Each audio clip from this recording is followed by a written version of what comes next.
Yeah.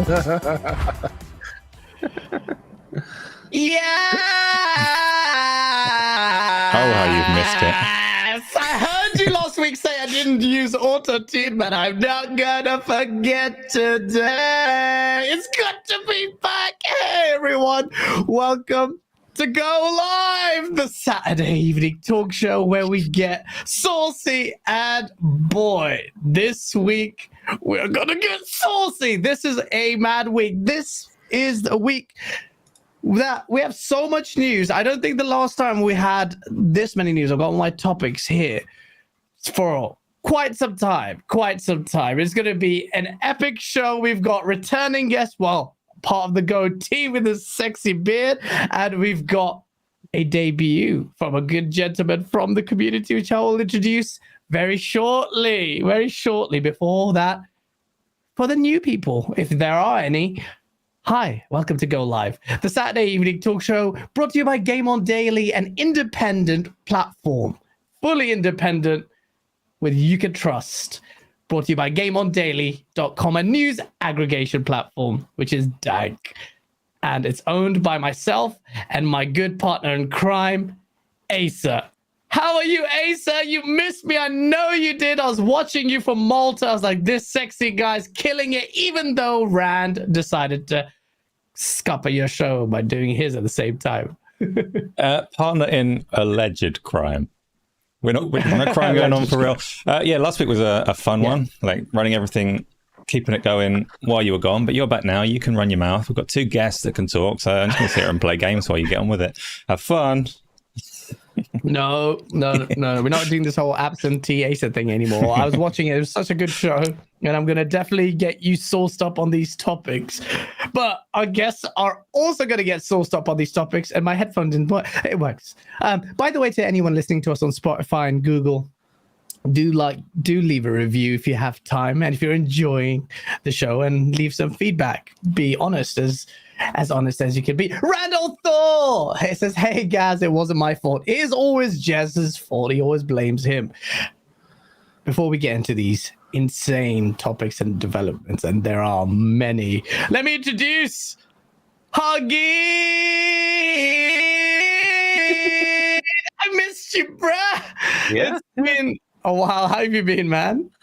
Good. And you missed one of the sauciest topics of the year with your wedding. I know. Get to go to a buddy's wedding. Yeah, but I pinged you the second that was happening. I'm like, you have to make a video for this topic, man. I know. But yeah, so busy, but good. My nephew's growing.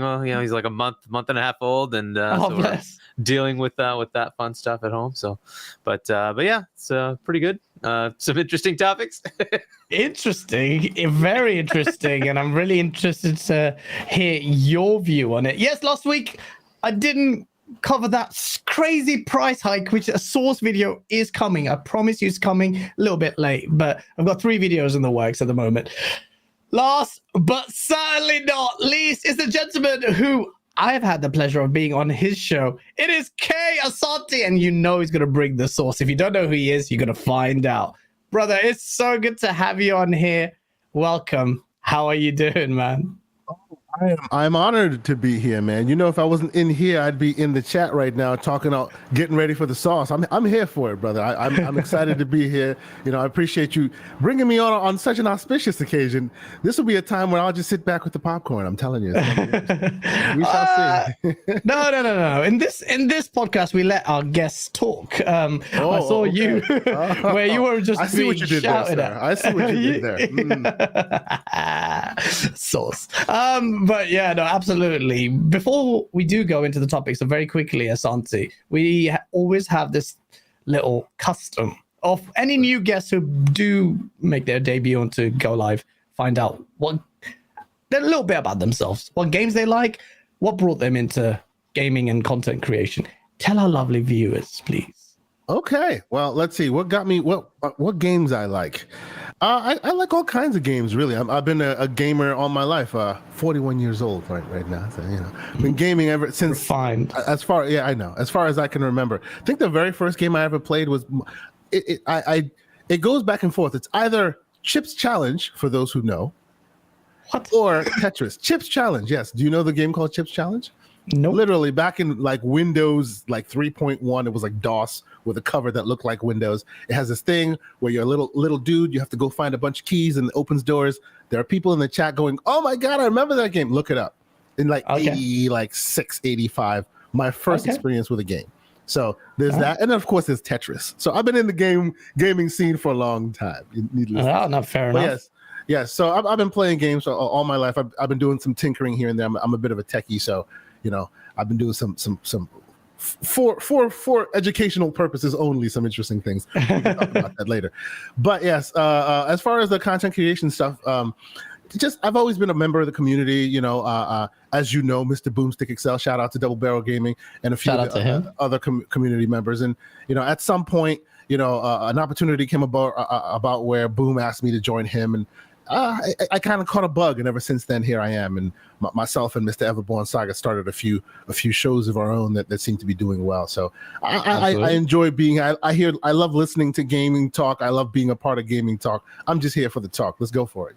Yeah, absolutely. No, and shout out to Everborn as well. And I've had the pleasure of being on your show. It's been a great fun. So everything's linked in the description. People do check it out. And Isla, the lovely moderator who I know is there, will paste it at the end of the show as well. We have a lot of topics to cover. By the way, the big ones being you have to dangle the carrot a little bit. They will be near at the end of the show. So just very quickly to run you through the show and what I'm going to talk about. I'm going to talk about The Last of Us because it's in the title. I'm going to talk about Assassin's Creed Mirage. And I'll go through it. But the last big topics, you know which ones they are. We're going to bring right at the end as well. But there's source already at the start. Let me hit the source. The Last of Us Part 1 remake impressions are out. Reviews, the remake is out. Impressions are out. And I just want to start this with a little bit of source. Asa, I don't know if you're going to play it, $70. I'm going to play. I'm going to buy it. I'm going to play. I just haven't had time. Just come from holiday. But let me lead with this. I've seen some clips of the AI not being as great as they promised. I've seen Digital Foundry's video where this game was supposed to run a dynamic 4K. It's actually running on 1440p for the most part. I'm seeing loading that isn't perhaps as good as the SSD was supposed to be leveraged. Is this a scam? I thought this game was going to be built from the ground up. Asa, lead it with it. Lead with it with your sensible head. Why you do this to me? I haven't played it myself, so my opinion counts for no more than anybody else's that hasn't played it as well. The things that I've seen on Twitter are fairly disappointing. Most of the critical reception is very positive. I've been saying all along, for me, I've played the game. I know the story. It's a single-player campaign. I'm very happy to wait until it goes to PlayStation Plus, whatever tier it goes to. It is not and never has been worth paying. And I'm not going to go into the whole $70 thing because we don't need to rehash that again. But regardless of the price, I've played it. I know the story. I never liked the gameplay in the first place. So I can wait until I don't have to pay for it. Because why not? Fair enough. So I can't speak with any great authority on whether it's a good remake or not. What about the technical stuff? The 1440p in both. Get resolution talk out of your mouth and out of my ears. Thank you. Well, okay. Solid Rev is loving it. He's been sharing the cutscenes for him. Bless him. He really wants that game. But Asante, are you going to be buying The Last of Us remake or Part 1, whatever the hell they call it? I mean, it's a remake of a remaster. I've bought it twice already on multiple consoles. I mean, from what I've seen online, and to all the verbiage, the narrative around, it was built on and this and that, I think we've kind of come to the realization that there's a lot of marketing that comes in there. I used to stand on my square and be all like, nah, man, this ain't right. And then Everborn really is kind of tweaking me into the world of, it's more about marketing. I would have called them lies, but that's neither here nor there. You know what I'm saying? Say it. No, but it's the truth, right? Like, built from the ground up. No, it was not. Obviously, it was not, right? So these are just terms that they use to make folks feel better about their purchases. I mean, do you feel the need to make you feel better about your purchase? That is up to you, up for debate. Will I play it? Of course I will. I'll probably wait until it's way less in the MSRP than it is right now. I will most likely find a pretty good deal about that. Like, for instance, the Avengers, right? Remember the Avengers game? I love the campaign. I'm a single player guy. I love it. A Kamala Khan story, loved it. Played it on Game Pass, played it on a few places. I think I even played it on PS5. But I never wanted to pay the high cost for the what do you call it, the collector's edition. Square had an awesome sale, $40. I have Captain America standing right there right now. It's a beautiful thing. I can't see it, but so eventually, I will be most likely purchasing or in some way, shape, or form playing this remake, because it's a game worth playing. It is a masterpiece in its own right. So they took another stab at it. Great. But all the extra context around it, yeah. If you fall for it, good for you. But when I hear them go, it was made for. I'm like, yeah, sure. Yeah, built from the ground up nonsense. Exactly. They have shown us time and time again that stuff just tends to be marketing. Okay? It is marketing speak. It's marketing speak. And speaking of marketing, I don't know how that's going to link to Hargeet, but Hargeet is the marketing king. Hargeet, have you sold your PlayStation? Yes. Hi. You have? Oh, someone actually bought it. So, well, they would, because it's quite sought after. What's your view on the Last of Us remake or of the remaster of the remake? Do you think I think it, ultimately, I think it's a good thing. I don't think it's a problem. The problems I had with it were just $70 really for a remake. Yeah. A remake, okay. I mean, I get that they did some work on it, but you had the same acting, the same voice lines, literally the same story. Right, you haven't changed a damn thing, and you took away multiplayer. So why are you charging full price for it? I think that's a major detriment. Outside of that, though, I don't. I mean, it's cool to bring things up to the latest, graphics and game modes, like the gameplay itself, right? So I think they maybe changed a little bit there, and I'm sure having 60 FPS and even the fake 120 FPS, like the 40 up converted to 120, will be pretty good, right? I think it'll feel good. If I were to even bother, I would wait for a PC release. I know it's coming. I would wait for the PC release. That is most likely when I'm going to be double dipping. That's most likely when I will do that. Yeah. Yeah, exactly. Much cheaper as well, I imagine. Well, maybe unlikely. And I mean, this is not to unlikely. Horrible to consoles or anything, but PC does usually have higher fidelity options, right? If you can spend the money, stress out that 3080, baby. Come on. Yeah, exactly. Right. Get a 3080, 3090 or a Ti or something like that. You can really push the envelope on the graphics, right? So, it might be a cool way to experience it again. But the thing is, for me, for Naughty Dog games, I don't like their gameplay, so I play them for the story, and I've already played that game, so I'm all set. I'm done. I'm not gonna replay that game. And with the massive backlog, I literally have 150 games installed on my Xbox that I haven't played yet. And I would much rather go play those games that I haven't played yet than start to play another game that I played a decade ago. I feel you. No, absolutely. I'm there with you. I'm more really intrigued to see how much of the visual fidelity holds up. But as of today, maybe yesterday, lots of problems with the Firefly edition. We're seeing the limited edition thing, which costs quite a bit. And Sony have decided, I don't know how they messed this up, but they didn't package it well. They've been delivered all scrunched up and everything. And we've had many people in the community who have reported that the CD cases are all crushed and stuff. At the moment, and Games Radar is reporting that Sony aren't offering issuing any refunds or replacing them. So they're doing refunds, and if you complain enough, you'll get a gift card as well as compensation, but you cannot get a replacement. So if that collector's edition meant a lot to you, sorry.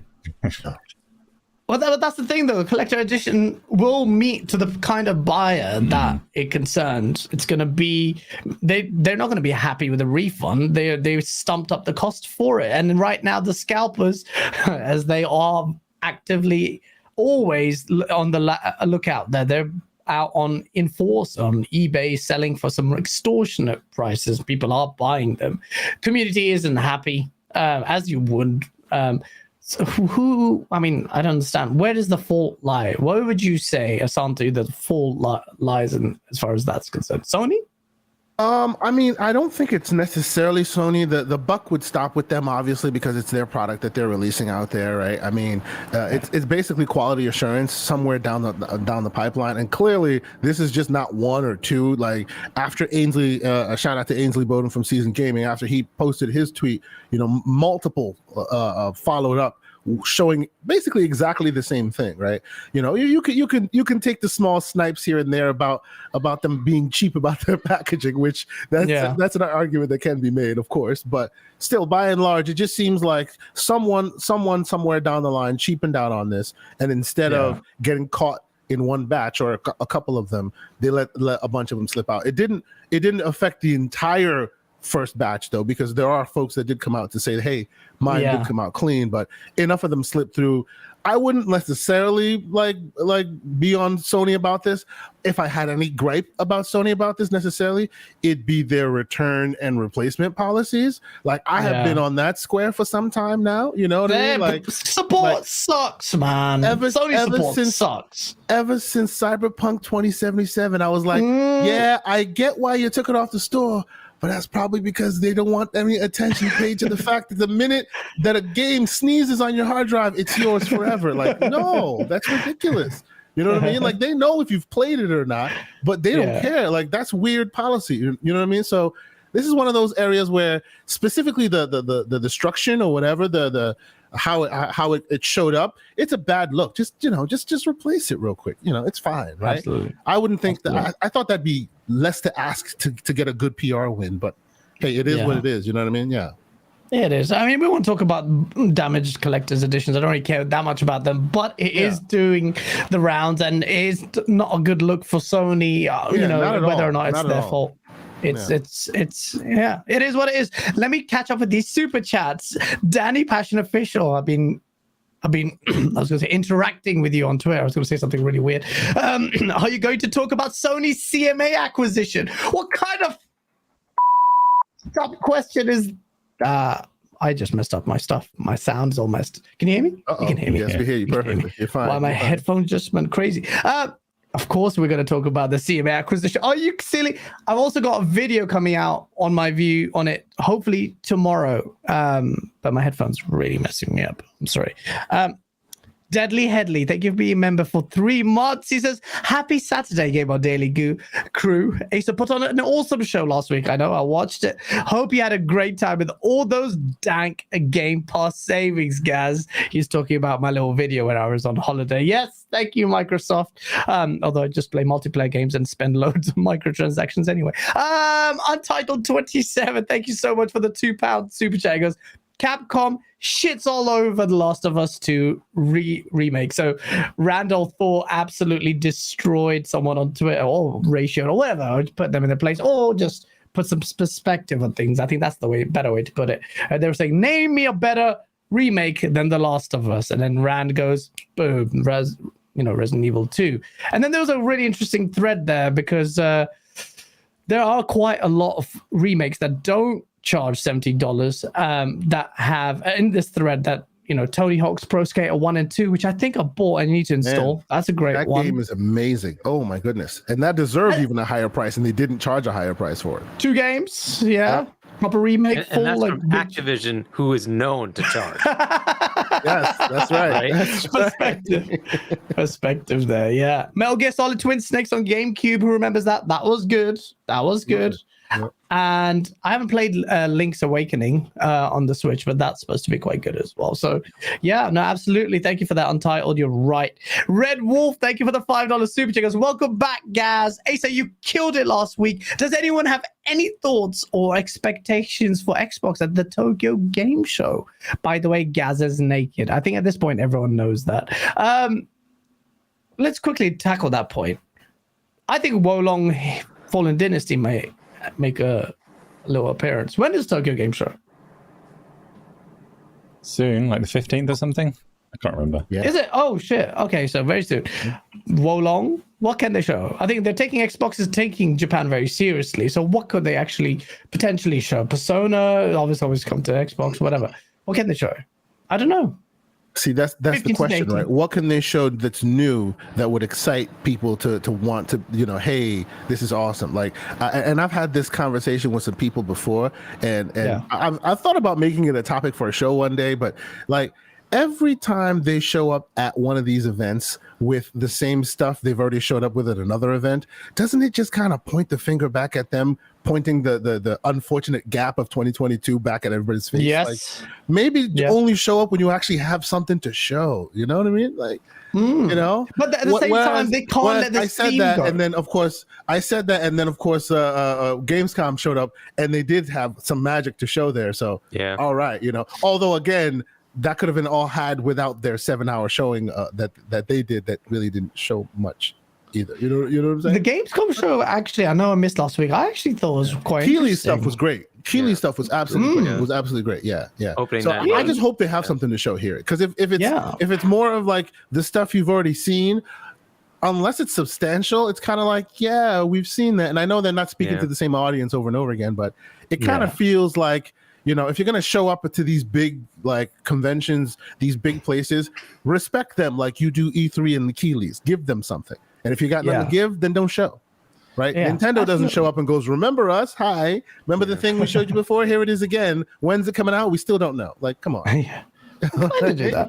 But no, absolutely. Yeah. I don't know. Hargeet, do you have any expectations from Xbox and Tokyo? I think this was Jedi who said this, going into Gamescom with low expectations worked out awesome, because I expected nothing. Yes. And then when I got 40 plus game announcements, I'm like, I was blown away. I'm like, this is fantastic. Yes. And they weren't like some of them were just indie type things, but some of these were from big industry people. And I'm like, this is crazy. It's just like one world premiere after another.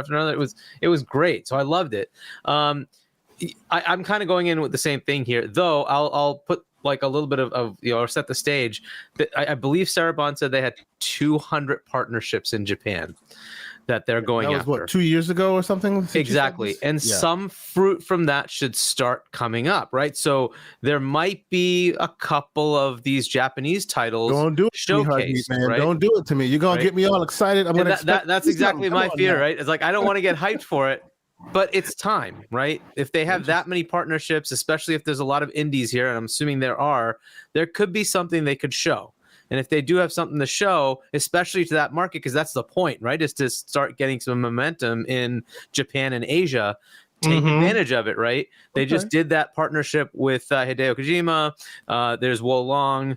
There's other major games that like they could show. I don't know if there's any marketing deals with DoKV or Black Myth Wukong, right? Those games are garnering buzz, and they just haven't come up again. And like maybe this is a good place to show something. Maybe they could say, "Hey, we're doing the marketing with them" or something like that.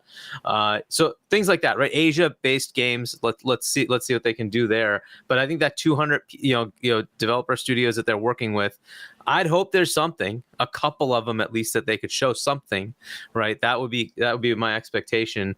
This is really to pivot to them, right? To start saying, hey, we are relevant in Asia, right? Don't just skip us and go to PlayStation as usual, right? We're relevant in Asia, and we want you to buy our console or get into our ecosystem. What a concept, huh? Imagine checking out a show and being surprised and getting new stuff every time. Wow, that'd be amazing, right? But that involves putting our expectations low, and we're not very good at that. True, very true. Typically. Gamescom worked out well.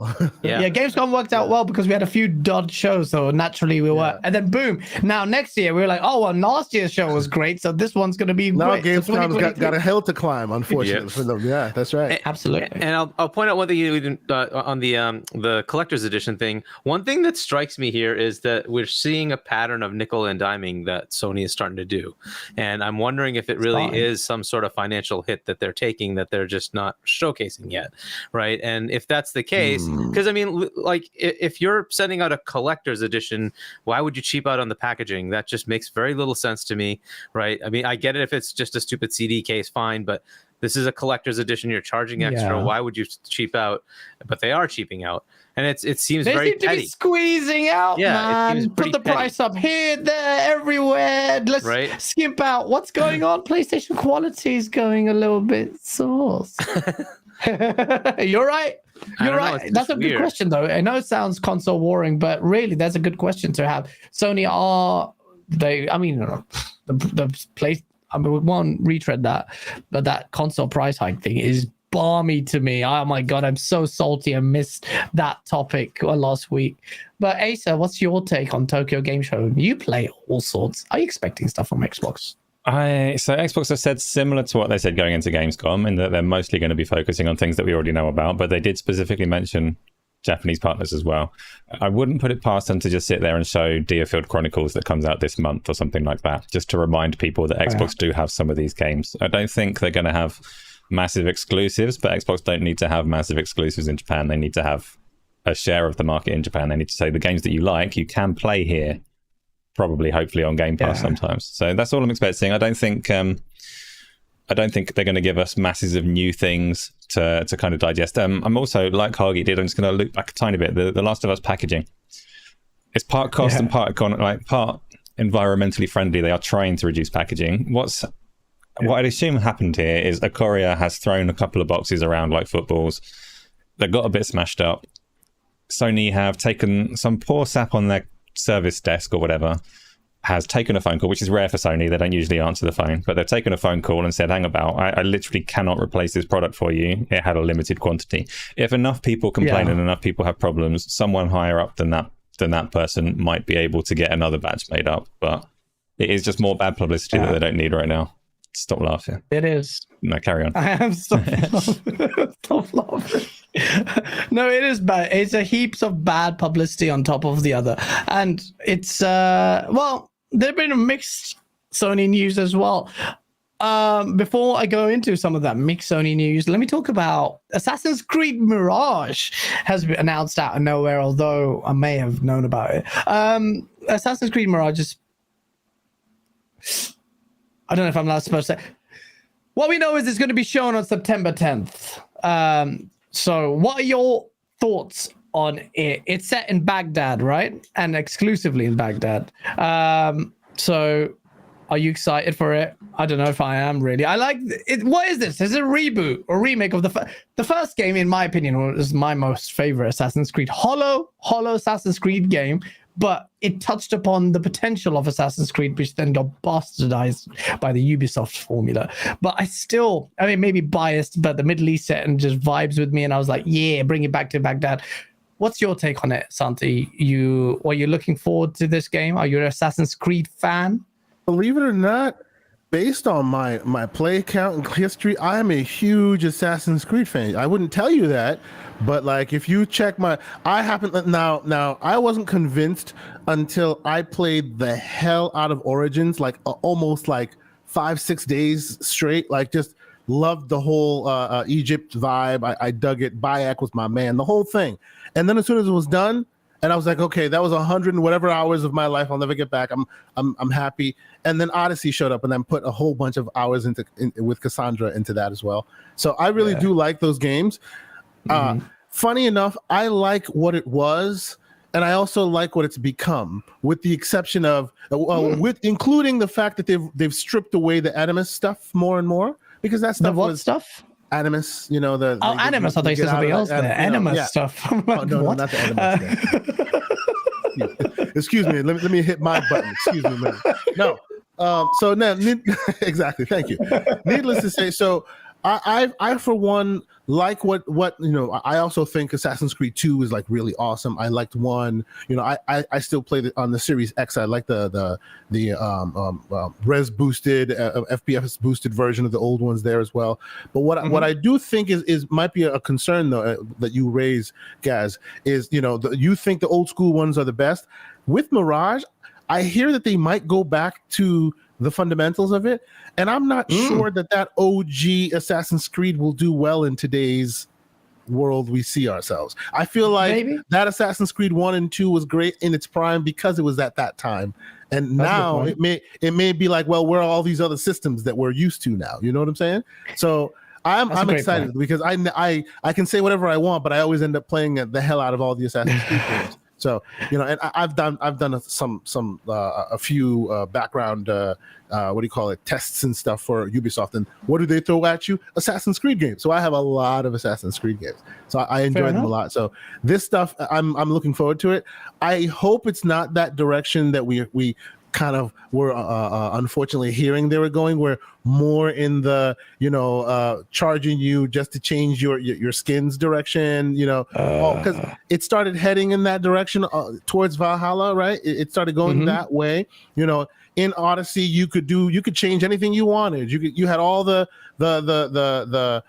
agency you wanted to be able to change your weaponry, change how it looks, change your armor, and then they had to charge you for that in Valhalla a little bit more. Yeah. So it scares me if we're heading more and more in that pay as you go direction. But I'll wait to pass judgment on that. They tend to do pretty well as far as world building and all that. So that stuff has me excited. I'm looking forward to seeing what they have to show. I am not an Assassin's Creed fan, but I'm also looking forward to it. Hopefully because this may be the game that signifies the change in the reliance of that formula. But I don't know. Hargeet, what about you? Have you excited about Assassin's Creed Mirage? I am very excited about Mirage. Look, I do not like the direction they went in. I actually complained to Ubisoft about the direction they came in. Like they went in. I like Valhalla had me at the point of saying I'm done with Assassin's Creed. I did not like it at all. Yeah, they shouldn't have called it an Assassin's Creed game. It should have been something should not separate. Have been. Exactly. Yeah, absolutely. It felt nothing like it. Yeah. And it like I could not. The title feels shoehorned in more and more. Yeah. Yeah, it was terrible. I did not like it at all. It was just a whole bunch of superfluous content for the heck of having superfluous content, and so I did not like it at all. Assassin's Creed 1, I loved it, and that was why the franchise stuck for me. Right, the Ezio collection, like the Ezio 3 games they had, fantastic, like some of the best Assassin's Creed, and then Black Flag, by far the best one that I played, and I would love to go back to that. I loved that style. It's about the stealth, it's about the background not being in the foreground, right? And that's some of the things that they went away from, right? Especially with Origins and Odyssey. I liked the games, but you were definitely in the foreground, right? And that was the thing I liked about it. Those also had little to do with actual Assassin's Creed. Exactly. You know what I mean? Right? The Creed was in the background making sure things don't go the wrong direction, right? You never hear about me. I'm doing the stuff in the background. Yeah. Right. And you had all these historical contexts. It was great, right? And in Valhalla, it was I'm going and looting all these people. And I'm like, this is just not what I want. Like it's just totally not the path I want. So I'm very excited. And to your point about Middle East, yes, we need to have more than freaking Europe and the West. Right? This is what we always get. Absolutely. And I get it because like the developers in the West, right? That's what they know, right? And this is the part of the diversity that we just don't have. If we had developers in Egypt, if we had developers in Persia making Persian games, right? If we had Indian developers or Chinese, that was starting to get them, right? But that's what we need to have. More people, bringing their ideas, their life to our eyes, right? We don't get to experience things except from as a visitor perspective, even if we're going to go to Baghdad, right? We're going to visit it. Even if we're going to Egypt, we're going to visit it. We're not going to see it from their lifestyle, the way they live, right? Their norms, their culture, their holidays, their everything they do, right? It's just different for them. They live a different life than we do, and we don't get to see that. I would love to see that happen in the future. And I think finally, like Phil has been talking about that. They're building out studios all over the place, right? That they're trying to see that exact thing. Yeah, and to that point, though, just real quick in the chat, I see Zahn has a point. Origins, that's why Origins connected with me so much. They really connected to a different location, and they really poured some good energy into it. Zane says they had Egypt in Origins. Egyptian very gods, cool. Egyptian mythology, right? It was great. Yeah, totally it's good. And to your point, it's very good that they keep going off in different directions and they respect the source material of those locations as they continue to. It's always awesome to see that. I'd love to have a Japan, a China, and India, right? Something like that as one of the locations they put a full mainline. I know they had the 2D ones, and I played those. They had one in India, one in China, one in Russia, I think, but. Yes, those are nice, but I want a full mainline. Let's do a 50-hour game in one of those big locations. That would be awesome. But yeah, I'm very excited for this. Even if they include a remake of 1, which I think it would deserve a remake. It was a very good game, but it did have the older style mechanics at the time. They're trying to figure things out, right? So they can spruce that up for anybody who hasn't actually had a chance to play it. It is great. So I'm very excited. I mean, I'm intrigued to see what Assassin's Creed does, but if it looks like another palette change, which I don't think this will be, then I'm not interested. Ace, I would ask you about Assassin's Creed, but then the word stealth came into the conversation, and I thought, is there any point on me asking you about this? Hold up. Yes, I know Assassin's Creed. I have seen the movie with Magneto in it.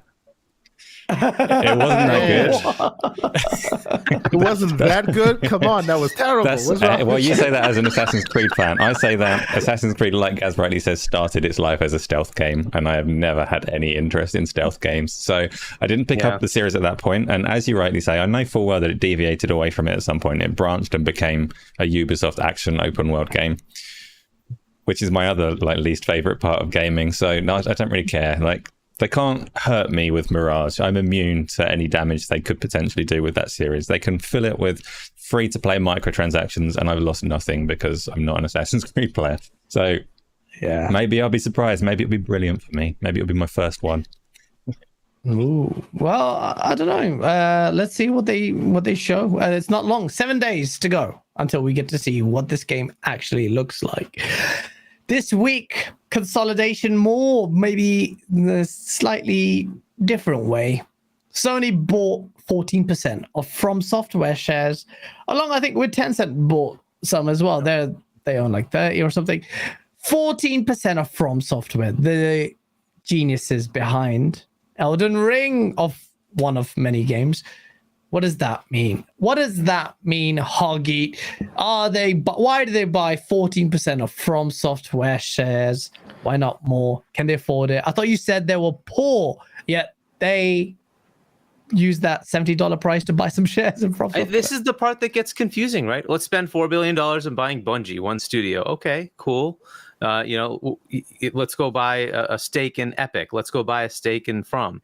Okay, what does that buy you? I guess what it buys them is if Microsoft or Amazon or Google or Apple were to go buy them, they would know, right? Because they're a shareholder, right? Oh, so you think it's like a preventative blocking security measure, maybe? I can't imagine what else, right? Kadokawa still owns the majority share, right? So they control that company, right? Yeah. So I don't know what this specifically gives them besides a seat at the table, right? So if there were, say, a deal that Microsoft were making, maybe they could put in a vote to say no. Right, to not a deal to buy them, but a deal to control. Just put in a game for Game Pass or a game exclusive to the Xbox ecosystem. That may be the thing. I like, that's really all I can think of, because they're doing this a lot of places, right? But there must be a reason. Maybe it's just to get return. Tencent's MO all the time anyway. So yeah, Tencent, I totally get. That's what they do, right? They're all over the place. They're the biggest revenue generator because they just have a stake in everything, right? Fair enough, but why Sony?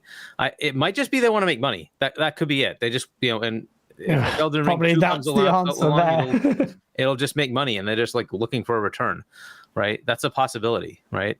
But yeah, maybe that's what it is. Is that what you think it is? As simple as that, Asa? Or maybe I like Hargeet's point. That's more.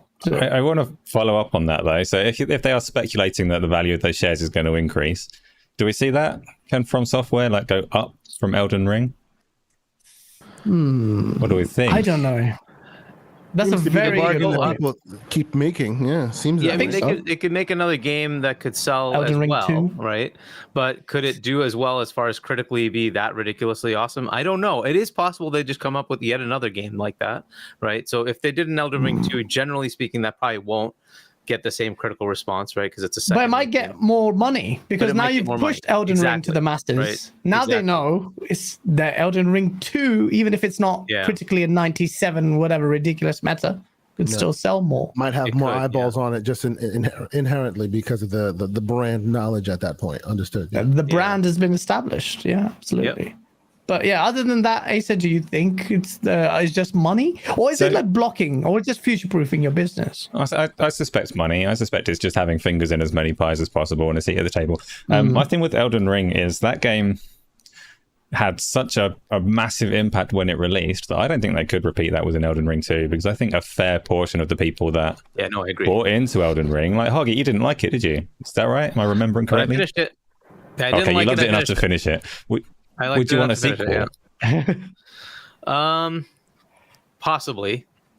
I'm not sure if it might sell as well. I just don't know. Some people are going to say I'm going to walk away from it. I think that's what you're talking about, right? It's this is very hard. A lot of people would have bought that one not really knowing what they were getting into. And I'm not saying that as a negative for the game, but it's definitely not going to be to everyone's taste. So yeah. No, that's a good point, actually. I haven't finished Elden Ring, and I don't know, and I do suspect a fair few people who did jump into it didn't know what to expect and may not have done so. I know a lot of people who have never even touched a Soulsborne game, and they bought it. Some people who love it now as well, the genre. As a result, 50 hours in, and I did not finish it, and I might go back because I like doing that back and forth. But yeah, 50 hours in. Yeah, no, absolutely. It's not an easy game, but yeah, that's a good question. Whether or not, I don't know, maybe it is as simple as what you said, Ace, just getting as many fingers as many pies in this pivotal time in the gaming industry. But it's quite interesting. But they also bought Savage Games Studios, a mobile developer. So I had fun with this one. Come on, Hargeet, lead with this. What is Sony doing? They're shitting on all the narratives of their beloved fanboys who would bemoan mobile, bemoan free-to-play, live-action game, and boom, there it is. A acquisition of a mobile studio, and in their press release, I love this bit. They had to put this in there. As we showed you before, with our plans to bring select titles to PC, our efforts beyond consoles in no way diminish our commitment to the PlayStation community, nor our passion to keep amazing single-player, keep making amazing single-player narrative-driven experiences. The fact that Sony had to put that in the same blog post announcing this acquisition is such a slap. It's not a slap in the face, but it's so hilarious that their toxic fan base, they know they will react, and they had to put that in there. Could they just not leave it out? But then I guess there'll be damage done. Single player narrative driven experience. They had to put that in there. What's your you had fun with this? Tell us. What did you have so fun I mean, the with first thing is, like, if you're gonna buy, so look, Take-Two goes and buys Zynga, right? The mobile, like, if people don't realize this, mobile makes a lot of money. Okay, that's just a reality. Looking at ABK, the big money maker isn't Activision, isn't Blizzard, it's King, right? And that is why the Microsoft went for them. They told you that. Phil told you that. We went for the mobile part, King, and then we had the PC part with Blizzard. It wasn't about Activision. It wasn't about Call of Duty. It was about King, right? And there's a reason they're doing that. There's a lot of money to be made in mobile, right? And like Sony needs to get into this too. They obviously, right? A lot of people are trying to do that. EA does it. Like, everybody's doing this. Everybody's getting into mobile, right? So, but their foray into it is a company that has built how many IPs? Zero. How many games? Zero.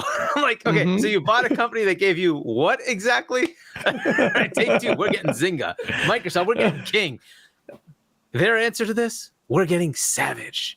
Okay. We're getting Savage. Okay. And this gives you what exactly? 10 people, whatever it is. Like, okay, this will be great. Now look, I understand they need to start, but like, shouldn't they have gone after something of substantial note that would actually get them an entry into the market with some substantial user base? That would have been a better thing. But to me, this is like a background thing that shouldn't have been announced. They should, like, okay, we just bought that incidentally. Yeah, so whatever. Like, don't even talk about it because it's such a joke. I'm like, what did you get with this? Nothing. so I just had fun with it. Maybe, I don't know. But to your point on, like, they're gonna go mobile. Of course they're gonna go mobile. Like, all the narratives we hear from all those, like, Sony fanboys that are, like, mocking what Phil was doing. Phil was right way back when. He's like, no, this is the market. We have to go to PC. We have to go to mobile. This is just the way it is. That's, like, if you talk to or watch, the younger generation growing up, what do they play on? Mobile and PC. They're not really on console as much, right? Console is more our generation. It's our age group. And like, this is just the way it is. And like, they're looking at, hey, 10, 15 years from now, if I'm not touching those users, if I'm not getting to those users, I'm losing my market. I'm done, right? So they need to be there. And Sony sees this too, right? So the average age of their player is also just escalating year after year. So they need to come to that mobile market. That's just the way it is. Yeah, and so they're looking at it. They have to do it. Hopefully, they get something more substantial. I don't mean to just poke fun at them, but it is funny that this was the only thing. They know what they need to do, and they're gonna, I guess the Sony fans that are sitting there saying, hey, they're gonna go buy, I don't know, Capcom or Square. Be cautious. A lot of these things are going to be in areas you may not care about. And that's also the case with Microsoft. Be cautious. Like Phil outright said, we're going into other markets we're not in, so expect the same thing, right? So don't expect. Yeah, he did. In the interview he had a couple of days ago, maybe a week ago, he basically said that, hey, we're looking to now go into markets we're not in, right? Whether that's I need more Japanese content or Asian content, or I need to go into PC, I need to go into mobile. Expect a lot more, action there. After a $70 billion acquisition to acquiesce all the people on the console side and the PC side, and Bethesda, which should give a lot of console players some good games, and all the other things they bought with Xbox Game Studios. I think they're going to start focusing on Japan, and they're going to start focusing on mobile, maybe a little bit more on the PC side. Just to put in perspective, like League of Legends, is that the Riot game? 180 million players per month. 180 million. Combine Xbox and PlayStation, more players than that play that game. Damn. Right. And you have to look at that market. And that's why that is now in Game Pass. Right. That's coming next year. They're going to have those in Game Pass because of that. Right. Because they want to hit that market. If they get 1% of that, how many subscribers they got? That's what they're looking at. Right. They want that market share. So it's funny that they got Savage, but it's exactly what should happen. Now, all the narratives from all the fanboys, that's going to be fun. But reality, they have to go there. They have to go there. Absolutely. No, it's true. It's common sense, but for a while, a lot of people were resisting that narrative, and now Sony can't. They put this facade up for a while, but then suddenly they followed suit, copying Microsoft. By the way, Shabs has been very generous in donating memberships. The problem with YouTube, and I don't know why they do this, is stupid headset, is that you have to activate how to accept that. How you do that is, I don't know. No, membership gifting. I think it's on desktop you do it, not on mobile, I'm afraid. But if you press the little dollar thing, membership gifting, and then I think you have to accept it. But thank you, Shabs. Anyway, I'm sure someone will claim it. I don't know if it tells you if someone's claimed it, but yeah, thank you for that. Santi, do you have anything to add on the mobile thing before we go into the next topic? Oh no, I'll just add that it's kind of interesting that people keep acting so resistant to this when in fact Sony was in mobile for many years. If there are apps that used to have your favorite assets, your favorite old PlayStation games on them. Mobile, they had a mobile division for a long time. They had a section in the Google App Store that just had nothing but PlayStation games. Just like they used to be streaming. When I bought my Sony Bravia in 2015, it came with a streaming app right built into it. They've been in these markets before, right? It's just when they were in there, they were fledgling markets, and frankly, they didn't do well with them. So they just kind of let them die. And now it seems that Microsoft has kind of, paved the way for them, showed them how it's done, and now they're going back to it.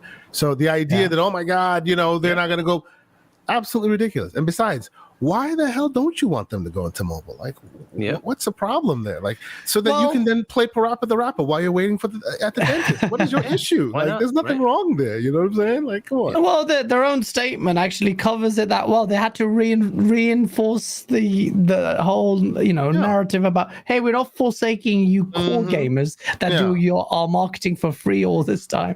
So don't worry about it. So perhaps there is, and the whole thing. I haven't taken a deep look at the LinkedIn posts or something, but maybe there's some veterans in there. Who knows? But yeah, if you go to their website, they really have not built anything. So maybe they know something we don't as far as the talent pool in there. But we shall see, right? Perhaps future-proofing the business. Who knows? Who knows? Asa, what about this? Your take on Savage Games Studios? Yeah, like the other two have said, Savage.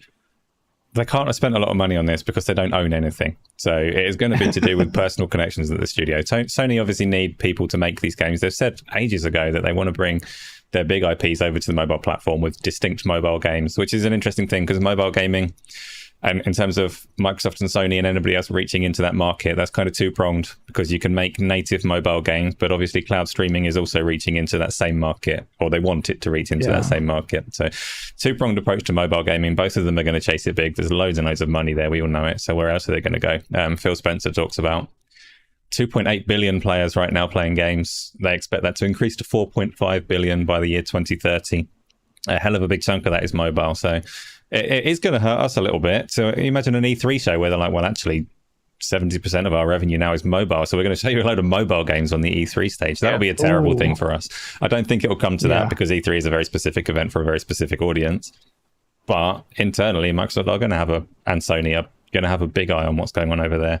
And what I really hope, so KSanti was saying, like, what's the downside of them caring about mobile? The downside for me is if they look at the way they're delivering games there and the way that those games make money and go, how about Diablo Immortal is the way forward? Let's try and bring that model over to console. Okay, right. That would be horrible. I mean, as terrible as that would be, and I completely agree with that dystopian future, you already kind of see that with Genshin Impact. I mean, people don't talk about it like it's a mobile game, but that is a mobile game. Like it just is. Fortnite, the biggest game in the world, is a mobile game. Right? Call of Duty is about to be a mobile game. That's just the way things are. I suspect that sometimes, and no disrespect or thoughts against people who are wary of mobile, like diluting the console space, because there is some of that, and I completely agree with that. But while we weren't paying attention, and shout out to my man, Mr. Everborn Saga, he is now developing a mobile game, a beat 'em up game. Oh. So because of that, I've been getting a lot of builds that he's been presenting to me based on his the Everborn Saga universe he's building. So he's been showing me the background in that, and more you see the mobile space is maturing while we're not paying attention. There are some very intricate, very detailed, very mature console-like experiences out there. So we'll see how it goes. It might not all be that bad, especially in a world where it's not the actual hardware that matters to the game you're playing, because you might be playing it in the cloud on a toaster versus whatever CPU, GPU you're running on whatever you have on there. That may no longer be a factor in the equation. It might uplift all games. You know what I'm saying? Absolutely. There's a long overdue Hargeet Chani video on this that he's been sitting patiently on for me to edit on that. Let me just, for the sake of helping guys with a segue, I'm sure, but let's just reframe. So when I say that I'm concerned about their focus on mobile and mobile being so appealing to them, if you're Microsoft and you're funding projects and you're considering the risk of these, and you look at the budget of a mobile game, the potential revenues there versus the budget and risk for a Halo Infinite, that's where console gaming suddenly becomes like a little bit more threatened by it all, doesn't it? It does. True. No doubt. Absolutely. Yeah, that is a very true point. Yeah. Absolutely does. I don't know why you put me on camera. There was a stroking my chin. Thanks for that. But yeah, we'll move away from mobile. Let me read these super chats. Infinite Umbra, shout out to you, bro. He goes, sup, fellas. Gas told me secretly that he'd go easy on Halo and 343 today, as they've had it hard enough. Don't tell anyone. I don't know what Infinite's been smoking, but that's not happening. Brace yourself. Splendiferous, thank you so much for the $5 super checkers. Welcome back, my number one Pakistani brethren. I'll be the first to tell you, because I know Asa won't. He was miserable without you last week. I didn't recognize him.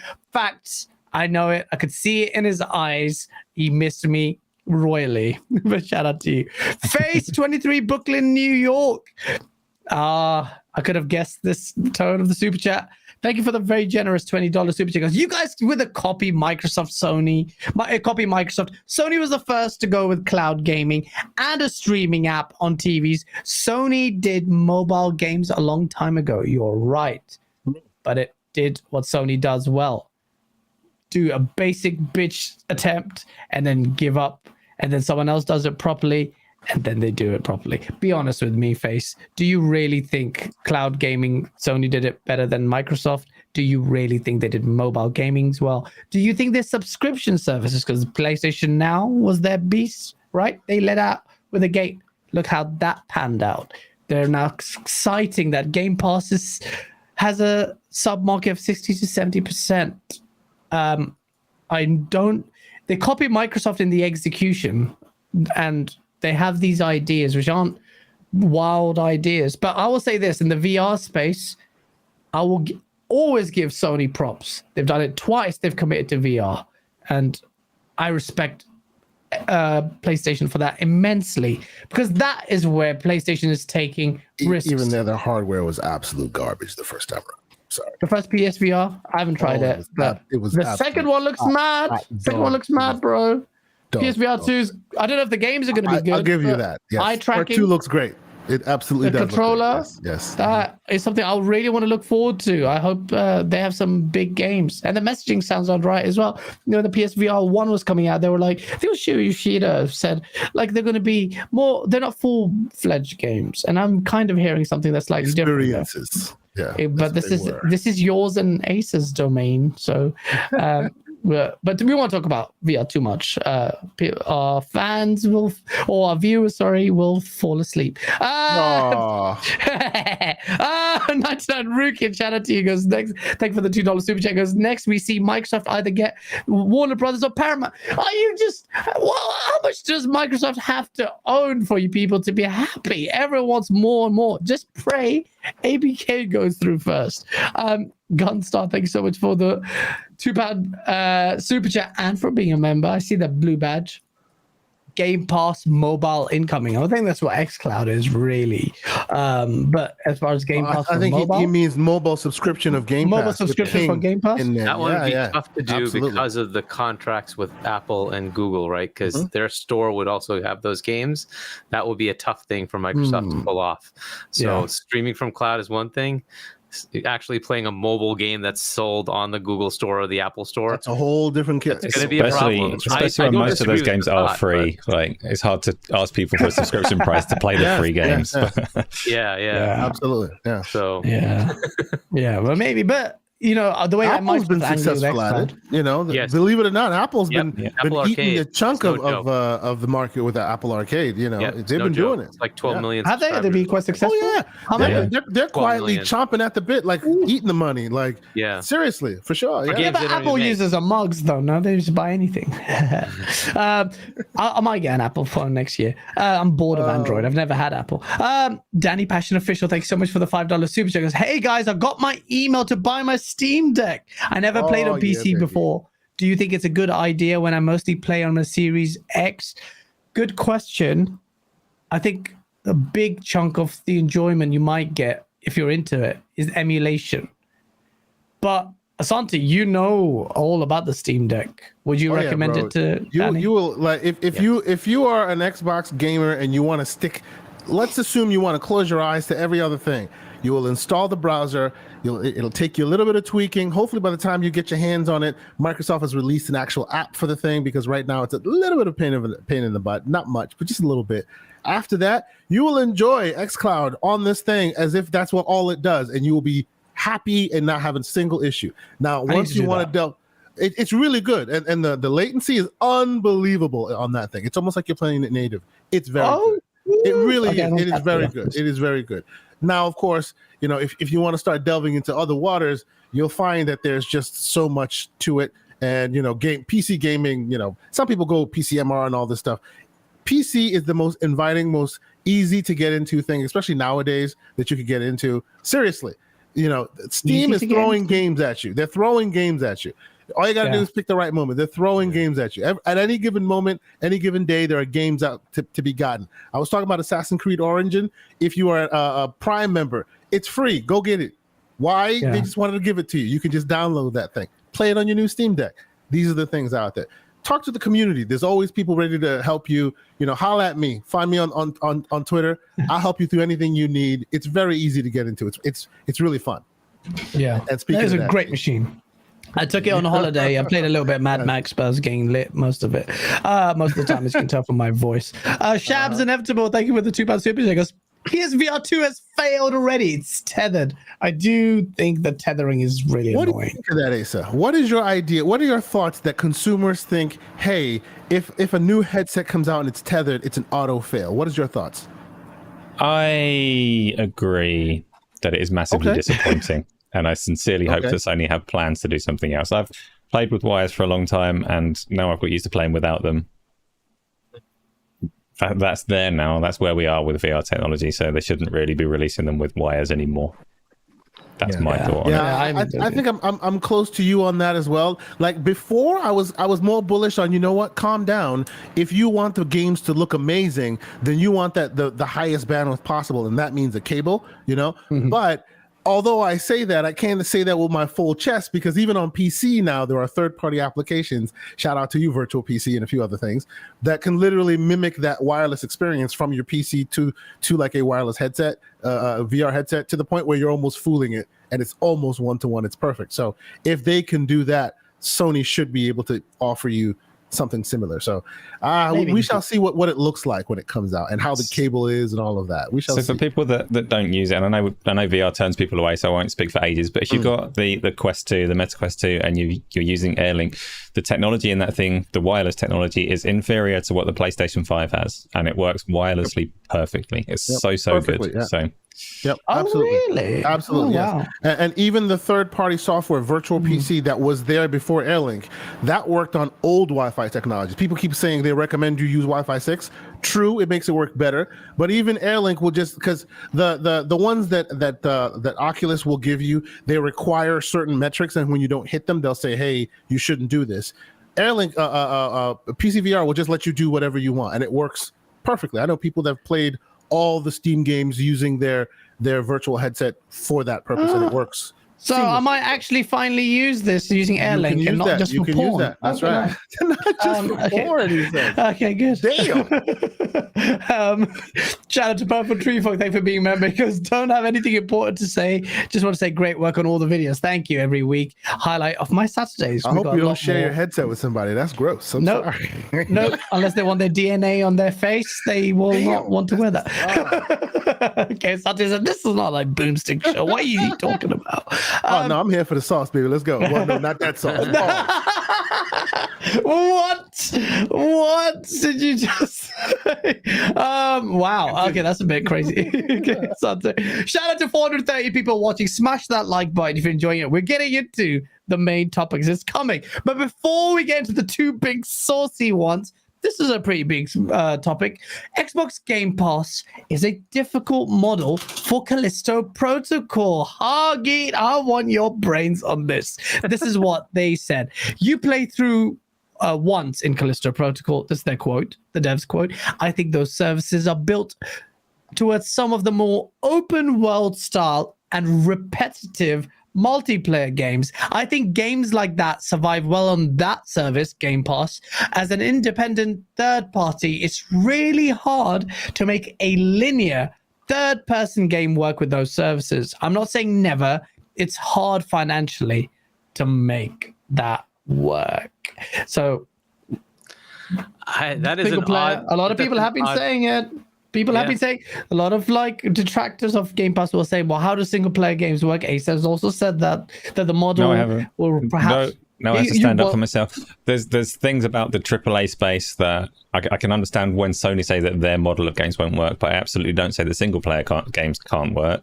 I mean, as far as a third party publisher is going, it all depends how much money they're paid up front, and there's nothing else to that. So the reason that Callisto Protocol can't work on Game Pass is because they've got a marketing deal with Sony, so they've signed something to say that they're not allowed to. Yeah.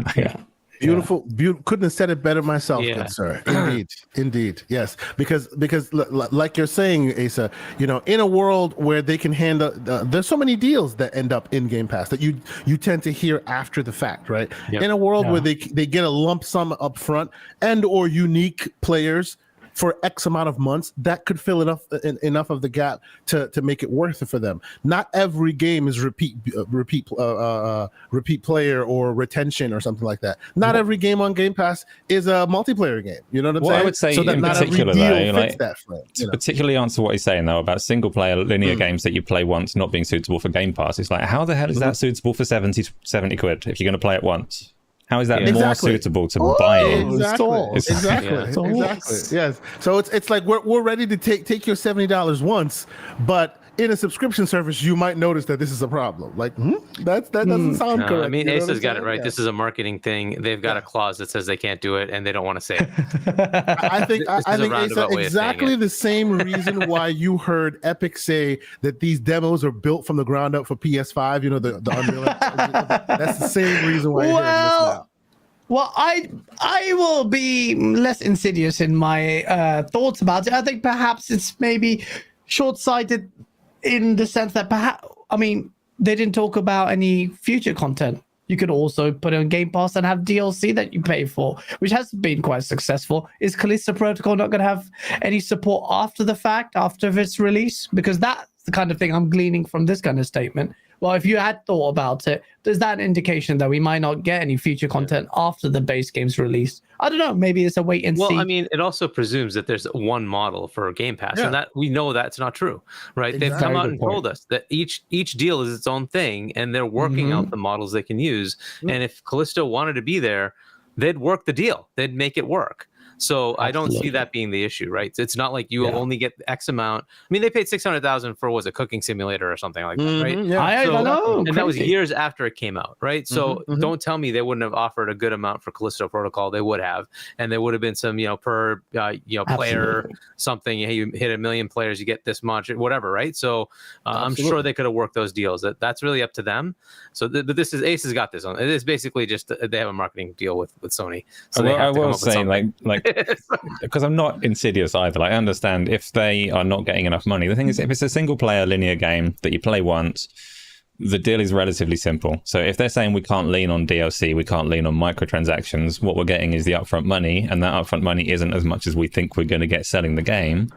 That's fine. That's a fair comment, but that's not the same as single player games can't work on Game Pass. That's just saying we don't feel like we're being offered enough money, or we've got this blocked by another contract we may have signed. So. No, absolutely. You guys hit the nail on the head there. Shout out to the 400 people plus watching. We're now finally swimming in the two big topics. I'm going to leave the Halo one for the end because hopefully I'll calm down by then, because I'm spending the whole time warring with people on Discords and everything. And Twitter. Splendor, before I do that, let me just quickly chat. Splendiferous, thank you for the $2 super chat. Goes, Asa, are we still besties, right? Hargeet, what's up? That's what he says. Shout out to Splendiferous. Hey, I'm sure you're still besties. You're still besties. So I haven't been part of chat with you, Splendiferous. But this is it. This is the big one. I said it. It's not like I said it. We knew it was going to heat up this Activision Blizzard King thing. My God, when this is it. This is the unprecedented levels of scrutiny from a regulator itself as far as this deal is concerned. And it comes all the way from the bloody UK where we are, right, Asa? And I have a take on this. I think we were talking about it on WhatsApp. You're like, yeah. And I'm like, which means nothing to people listening to us, but hopefully they can decipher what that means.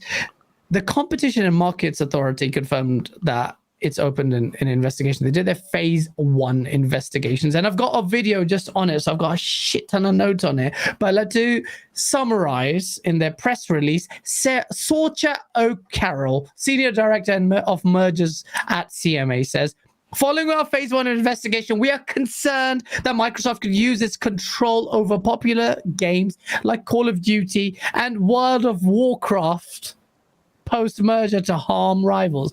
What? Anyway, I'll go into that. Including recent and future rivals in the multi-game subscription services and cloud gaming. It is our current concerns on if our concerns are not addressed. I'm paraphrasing now quickly. We plan to explore this deal in depth in phase 2 investigations. 100% is happening phase 2. Just so you heard it here. To reach a decision that works in the interest of UK gamers and businesses at phase 2. I won't tell you what they point, but there was some. I'm not gonna. Should I lead with this? I don't know. You know what to do here. Okay, this is it. Like, there's so much shit in this statement. Some of it makes sense. Some of it's standard practice you'd expect from a $60-70 billion deal. And then they've got so much bullshit in this, which maybe I'm eating into my video, but I think I just can't. I don't know how to angle this. Huggy. Yeah. Huggy, just talk to me about this. What's going on here? Is this par for the course? Is standard regulatory bodies? Well, I was going to ask you that thing. Is this normal to tweet? Is this something that CMA does? I don't know. Well, I don't know. The CMA has, like, I imagine a lot of us in the chat and a lot of us content creators here in the panel come into the limelight, and we're aware of its existence as a result of the ABK deal. So I don't know if it's par for the course, but the way they marketed that tweet and they came out of it, it's like, right, they want their pound of flesh. They need their exposure. They need to. And I'm sure they will benefit financially from this. Regulatory authority, whether from relevance or from attention or whatever, as a regulatory authority, or maybe just they have to approve it because anyway. Yeah, because But there's some of the shit is so stupid in my opinion. Because fair enough, but let's look at it from an overall perspective, right? So, Okay. you know we got the Brazilian information, right? Their regulatory authority, they've sent everything publicly, right? So these are the disclosures that came out, and we saw what Sony said, and there's some fairness from their perspective, right?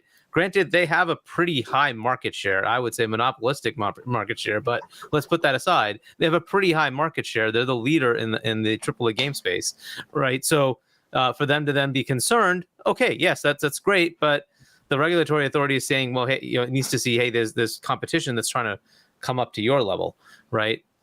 But what they come up with is, hey, you know, yes, they do tweet all the time. Carry on. But... They do. Okay, okay. So that is normal. Yeah. Okay, that's awesome. That's awesome. Okay, so awesome. well, no, because I didn't want as long as it's Tweet with emojis all the time. They're consistent. Yeah, they're consistent. Yeah, as long as it's consistent, then that's fine, right?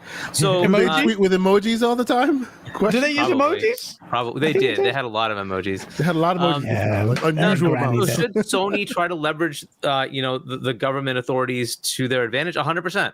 That's absolutely what they should do. Every business does what they need to do for their, you know, their business to continue doing what they do, right? So I'm not going to begrudge Sony for doing this. They should absolutely do it. We know they basically sent all this information verbatim the same way to CMA as well, right? Because you could see those talking points that came out. Now, here's what I think. You know, the CMA does not have an understanding of the gaming market. And that's a fair thing, right? This is a different market than most things the CMA would go after, right? And so they're just taking from the disclosures they got, hey, there's this, you know, thing from Sony. They're saying that there's these potential issues. This isn't we're not doing this deal. This is we don't know better. At this point, I have concerns. That's all this was, right? And then it's, okay, either you can allay my concerns, Microsoft, and you have 5 days to do it, or we'll go into phase 2, get an independent, you know, entity to go figure this out and come back to us, right? Tell us what would happen, right? And that's where we are. And look, everybody else did phase 2. So this is not unheard of. It's pretty normal. So I wouldn't expect this to not go to phase 2, right? It would have been miraculous if it didn't. That would be awesome if they said, "Hey, FTC's done done with theirs and EU's done with theirs." Cool. We'll just go with it. Definitely go phase 2. But this is what's going to happen, right? And so it's really just they need to understand what the market is. So they basically took the talking points and said, "Okay, these are concerns then, right? We don't understand this market. Here's what we heard.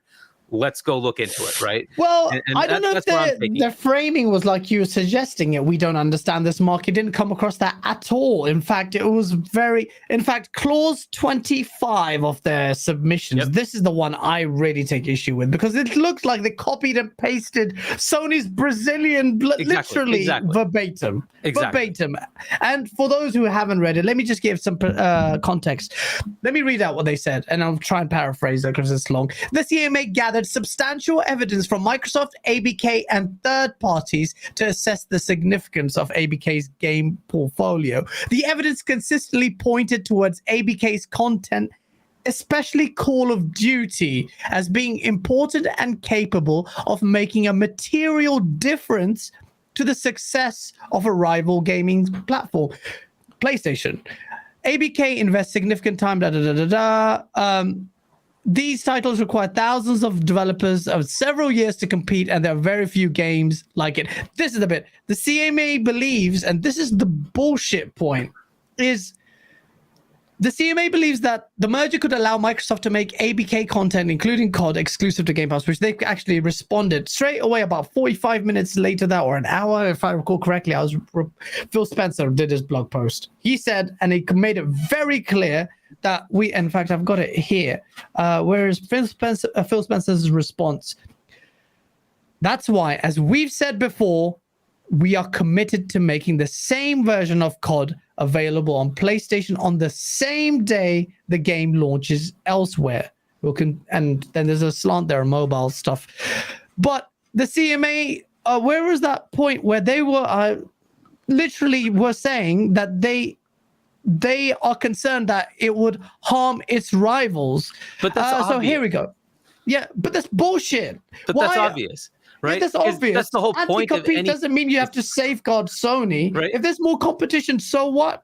What? Exactly. That is an odd statement for them to make, and I don't know what context the CMA does these things in. Now, if they said it was a market crushing, harm to their competitor. That's one thing, right? That they have a monopoly position. They're now doing something to take away the potential for that entrant to do something. Fair enough. This is the reverse.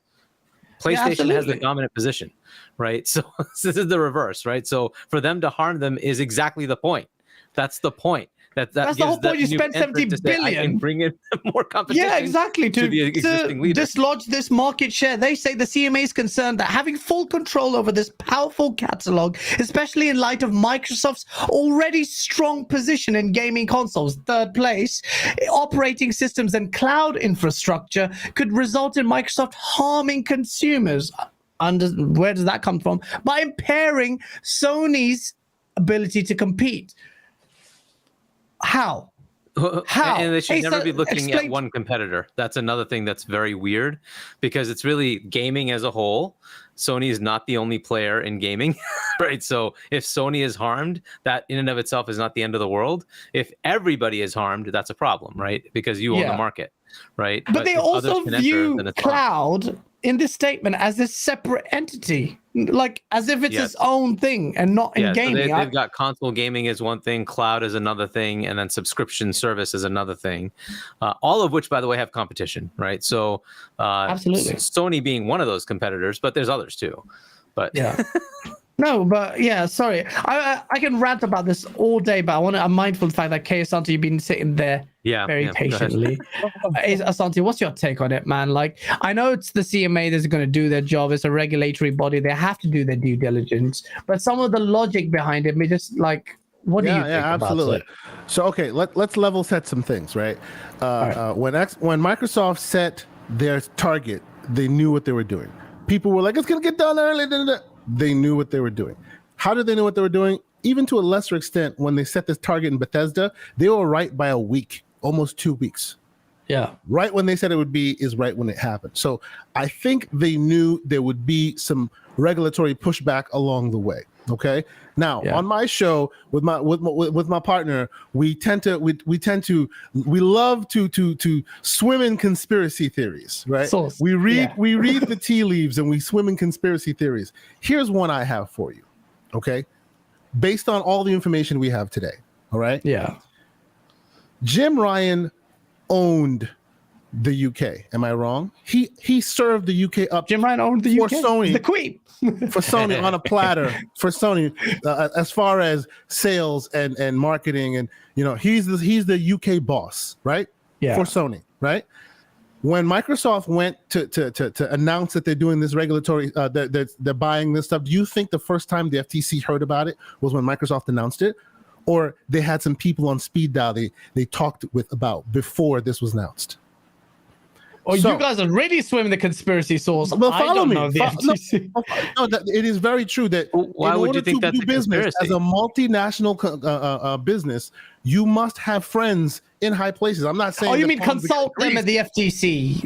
Not formally, or the but CMA. Exactly. Okay, No, of course. Right? In the real world, that's how it works. Yes, that's right. Based on the questions that you're asking about the way the wording has been placed, I say he's got some buddies in the UK. He has for some time now. It's what helped him serve the UK up to Sony. And here we are right now. He called in some favors and got his problems on the docket. Literally, verbatim, word for word, his problems on the docket. They even mentioned ZeniMax, which have nothing to do with anything, but because Sony themselves went, see, you said it'd be here, but now it's there. All of that made it onto the docket. Right? Yeah. They did consult their competitors. So here's the thing, though. I honestly think this is a game of chicken that's being played here, because Sony doesn't want this to go to court.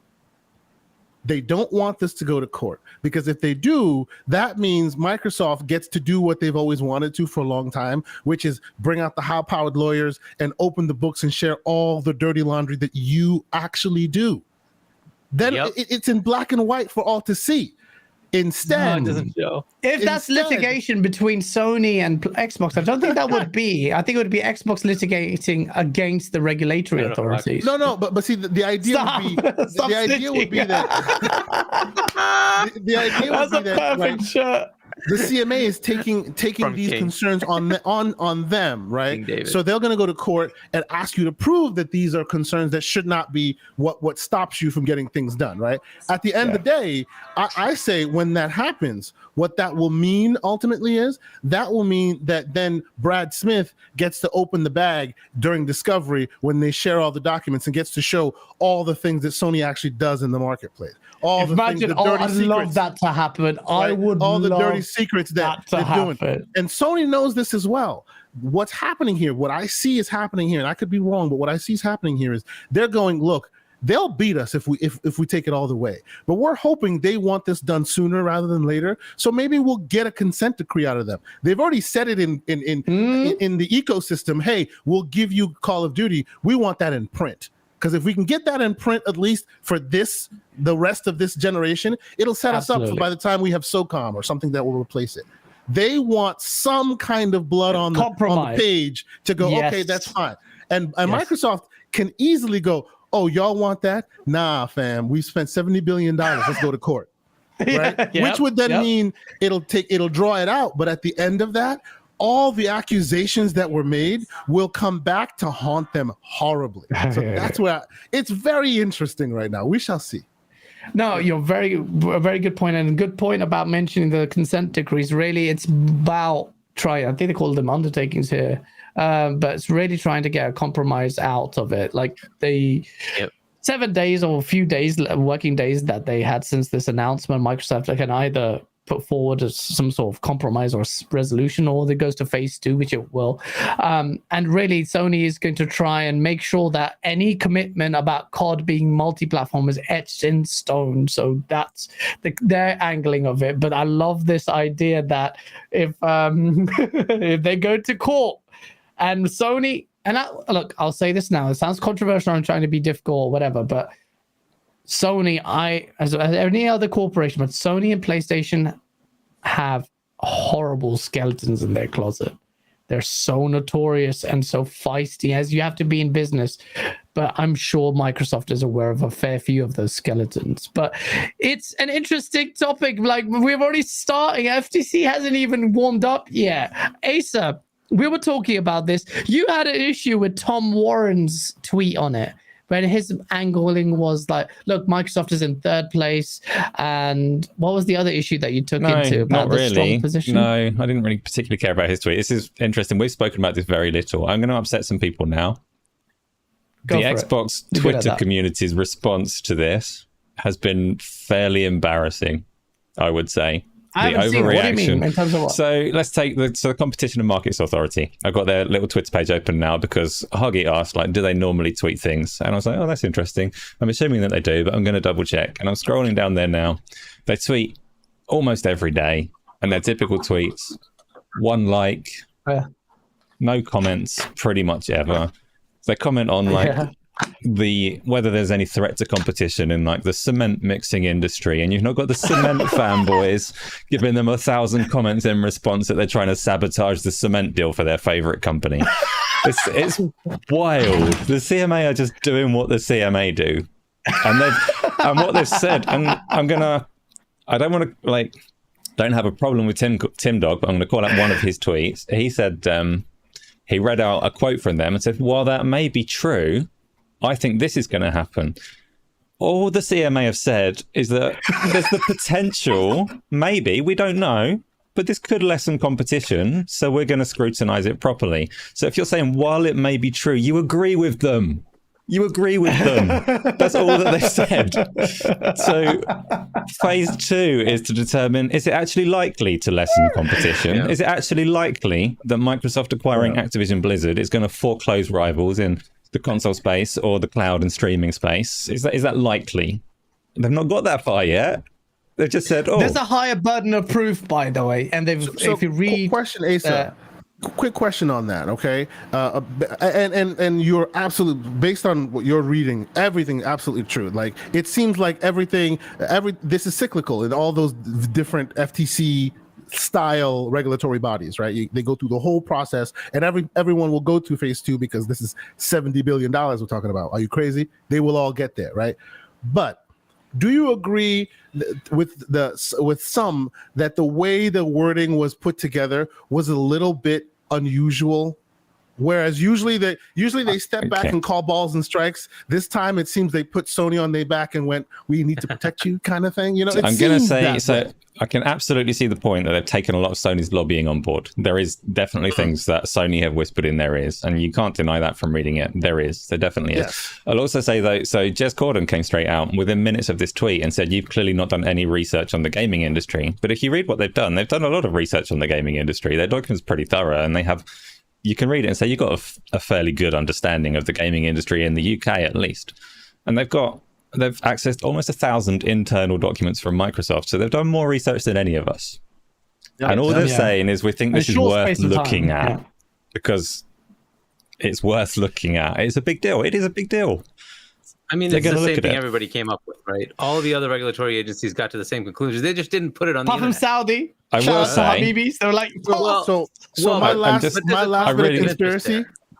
my last bit of conspiracy. Remember, the EU and the UK used to be together before Brexit. Who looks at Microsoft the way Facebook is looked at in America? America looks at the FTC. FTC looks at at Facebook as the evil empire, right? Only other country that looks at Microsoft that way is the UK. If it wasn't for the UK almost successfully broke them.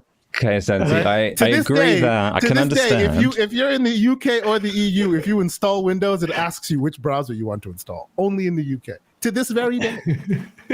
I can also understand the rest of the world looking at this and going, hey, who cares what the UK think? They shouldn't be able to get in the way of the deal when there was just this tiny little line. I get that. I will also say, so the things that they're worried about foreclosure on, so to push it through with like speculation on where it will end up.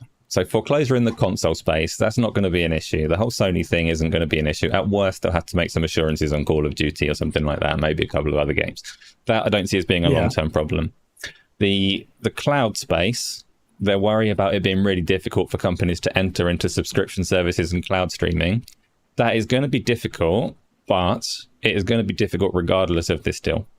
Because only very few companies have the infrastructure and game catalog and all the rest of it. So the CMA and every other regulator that's looking at this, yes, they're right to be cautious that Microsoft are going to be in an extremely strong position there, but they also cannot stifle and suffocate a market, because if Microsoft aren't in a strong position there, there's no telling that other people will ever reach the position that they're in anyway. So my feeling is that it will go through for those reasons, but the CMA are not doing anything wrong, and the fans that are replying on Twitter are on a par with that PlayStation fan that messaged the president of the US to try and stop the deal. I'm sorry, you're the alternative. You're that guy. No, it's true. I did see that. I did retweet Tom Warren's tweet just for some source. But I will say the CMA are doing their job. In fact, actually, I found some of the wording so stupid. Only because I'm like as a gamer, I just thought you just pulled. One, I didn't like this idea of very speculative, like it could harm potential. On the one hand, the CMA document acknowledges that traditionally there are very few new entrants in the gaming space.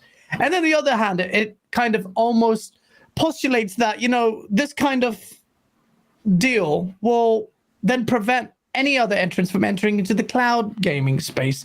Now, that's not the case. Call of Duty, and the citing of World of Warcraft, for instance, I thought that was a bit weird. Is Call of Duty such a force that it's doing that? Clause 24, 25 of it is what really took the mick, where the wording was not well designed. That's my issue with it, where it says, let me find it here, because I've got a whole load of notes for this video, so apologies, my thinking is all over the place, but it's clause 24, where the CMA is concerned that having full control over this powerful catalog, Microsoft's already strong position in gaming and cloud infrastructure could result in Microsoft harming consumers by impairing Sony's ability to compete.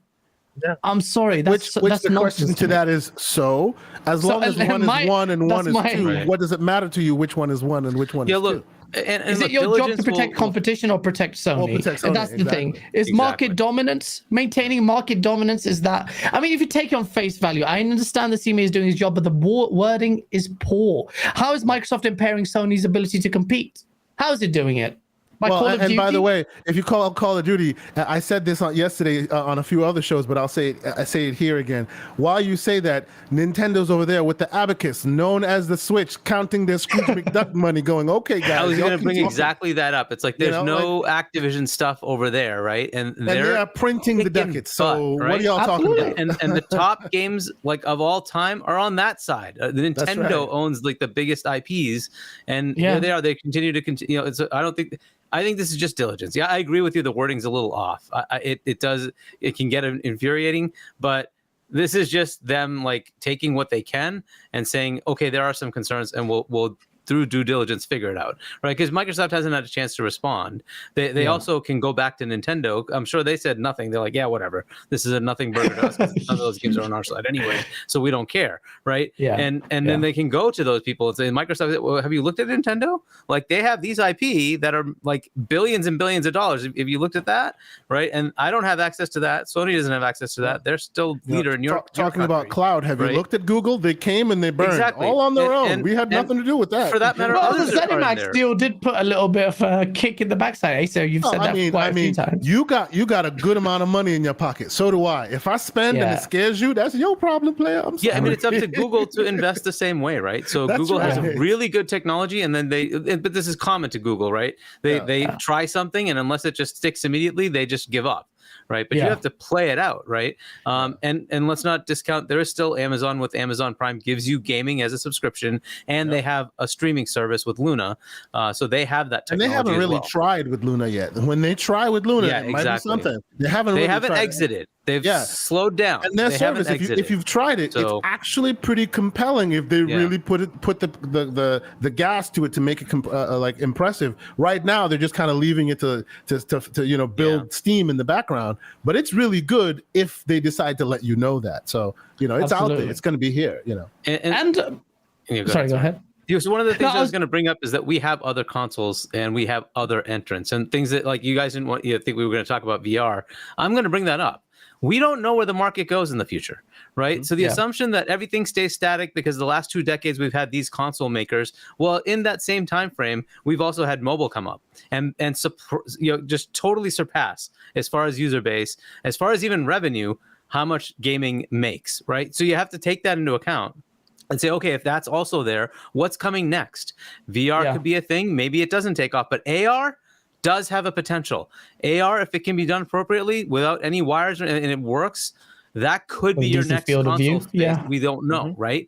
And so the assumption 10, 15 years, what happens? Who knows what the market looks like, right? This is why I had issue with one of your panelists in Mooch's podcast. I won't mention his name, and he loves conjecture. Was this point of like, well, it could harm in the future, which is complete conjecture. Like your CMA's job isn't to get a crystal ball out and see what cloud gaming, which is very new, very just at the start of it. Do you see why I compare the way Microsoft is looked at to Facebook? Because they did the same thing to Facebook. Exactly the same thing. Yeah. Hey, this VR company that you want to buy on fitness, VR is a small market. You could potentially ruin it eventually. So no, we're going to stop you. Our fight, our like argument is really weak sauce, but we think you won't fight us on it. Same exact thing here, right? We're looking at the future and saying eventually you'll screw them. They haven't done a damn thing yet, but you're looking at the future. Odd. And we talked about this here on Go Live. I think Hargeet, you mentioned it, and that was oddity. Yeah, this is why I say they look at both of them. Terrible. America sees a Microsoft and goes, they work with them. Yes, they're part of big evil tech, but they're the lesser of the evils, right? The UK does not think the same about Microsoft. I don't think. And this is why these things are popping up, which I think Microsoft knew from jump. So that's why they said, hey, don't even expect anything until early to mid 2023 when everybody's had their chance to do their, take their pound of flesh, as it were, It'll still go through, though, I suspect. I think it will. I'm confident it will go through. The CMA will do it. I'll be shocked if it didn't. And if it goes to litigation, so much sauce. Shabs Inevitable, thank you so much for the £2 super chat. World of Warcraft is a PC game. Why is that even in the concern? I know, man. I rolled there as well.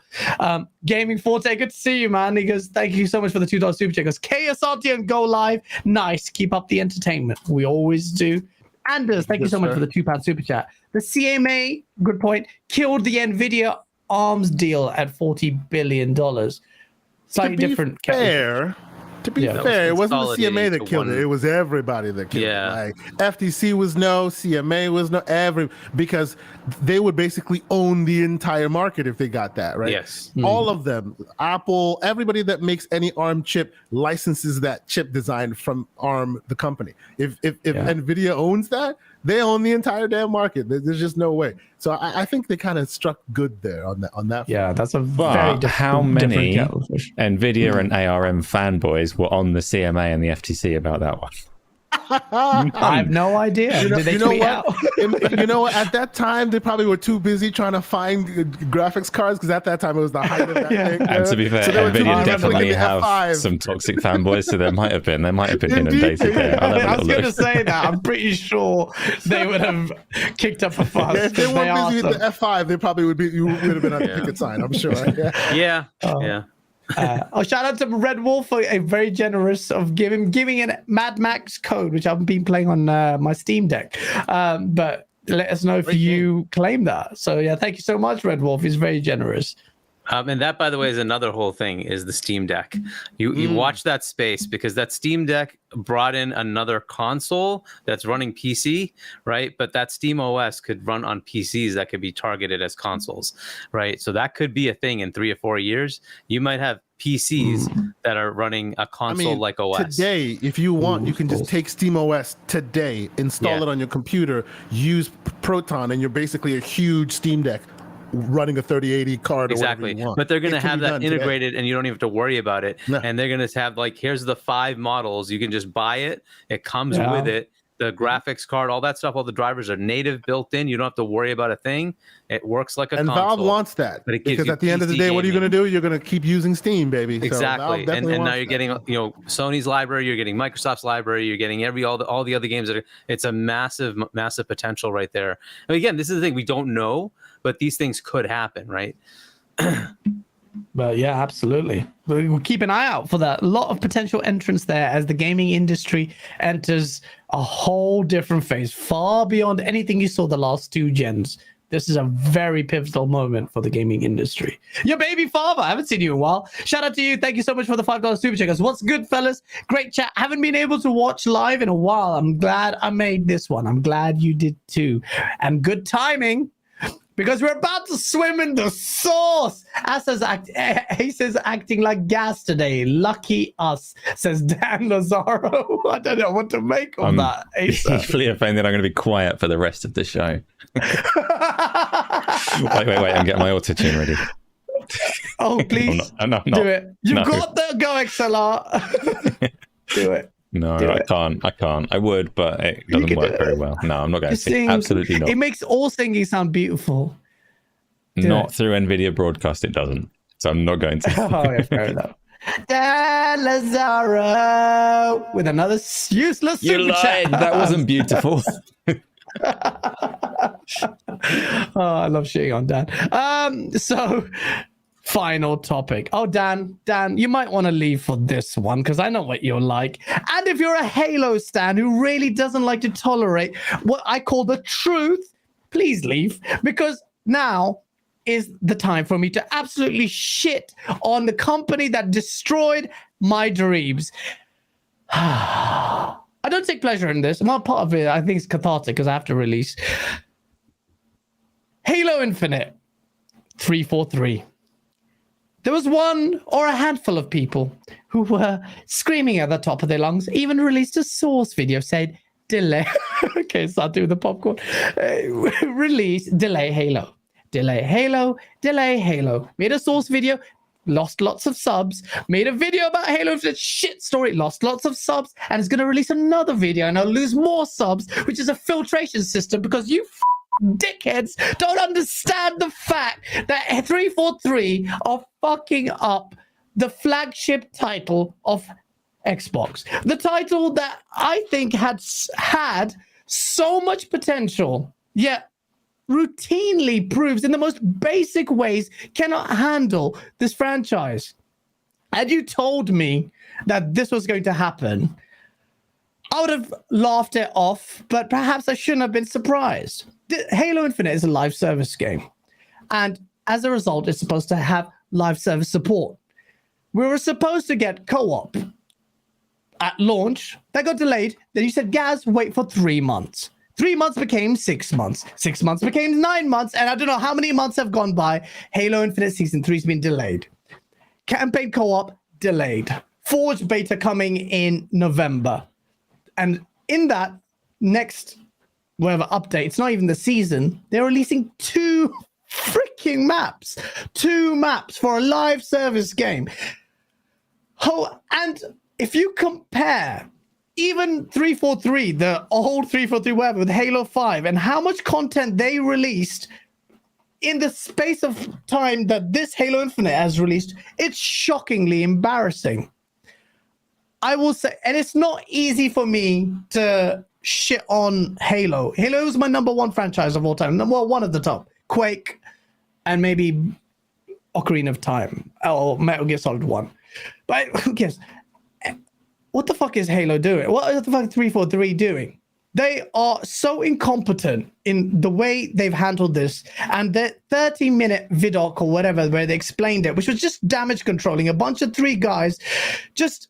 And I'm going to make a video on this, but if anyone says they've been remarkably transparent, please shut up. Or don't shut up. I don't want to tell you what to do, but how are they remarkably transparent? Has any one of them... Where's Bonnie Ross, the absentee landlord, the head of 343? Where's she gone?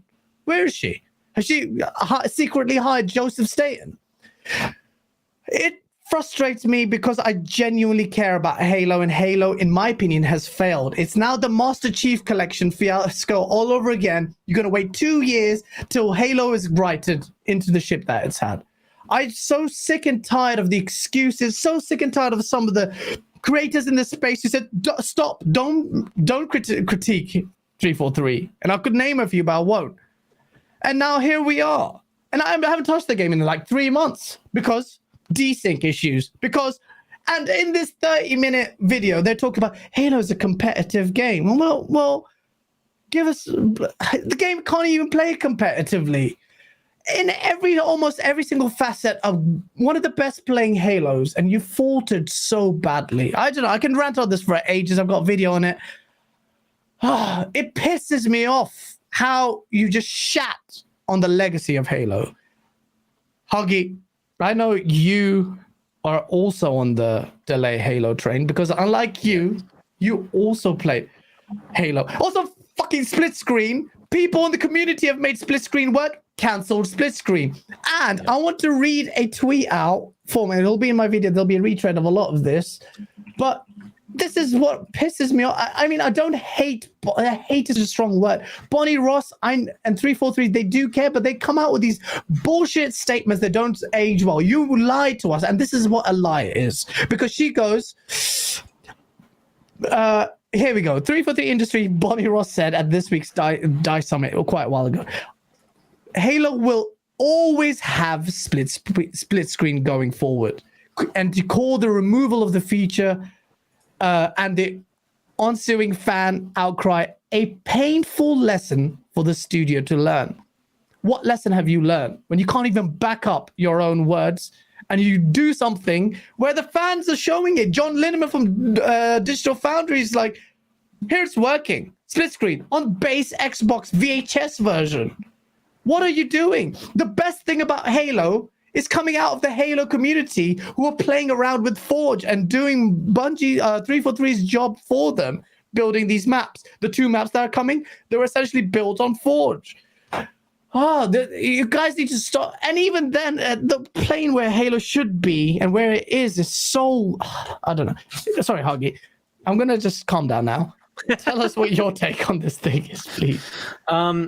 Look, there's a lot of necessary and I guess expected criticism, and there should be. And a lot of that comes to Microsoft, Xbox, and 343 doing things stupidly. Right. So yeah, Halo 5 came out. They already had a plan on what they were going to do with the next Halo, and they had to scrap it. So a year or 2 of work scrapped. Right. Yeah. So that dev cycle had to be extended. And as this is happening, of course, Xbox is an existential threat. right? It doesn't. They don't know if Xbox is going to continue or be sold off. But that was where they were when this was happening, right? Until 2017, when finally Phil got Satya on board, and now they're going full tilt, right? So you don't have budget. You have to create a new game that you have to start from scratch. And okay, let's try UE5. That was a decision that maybe wasn't a good idea. Yeah. Or maybe it was a good idea, but then they couldn't get it to work.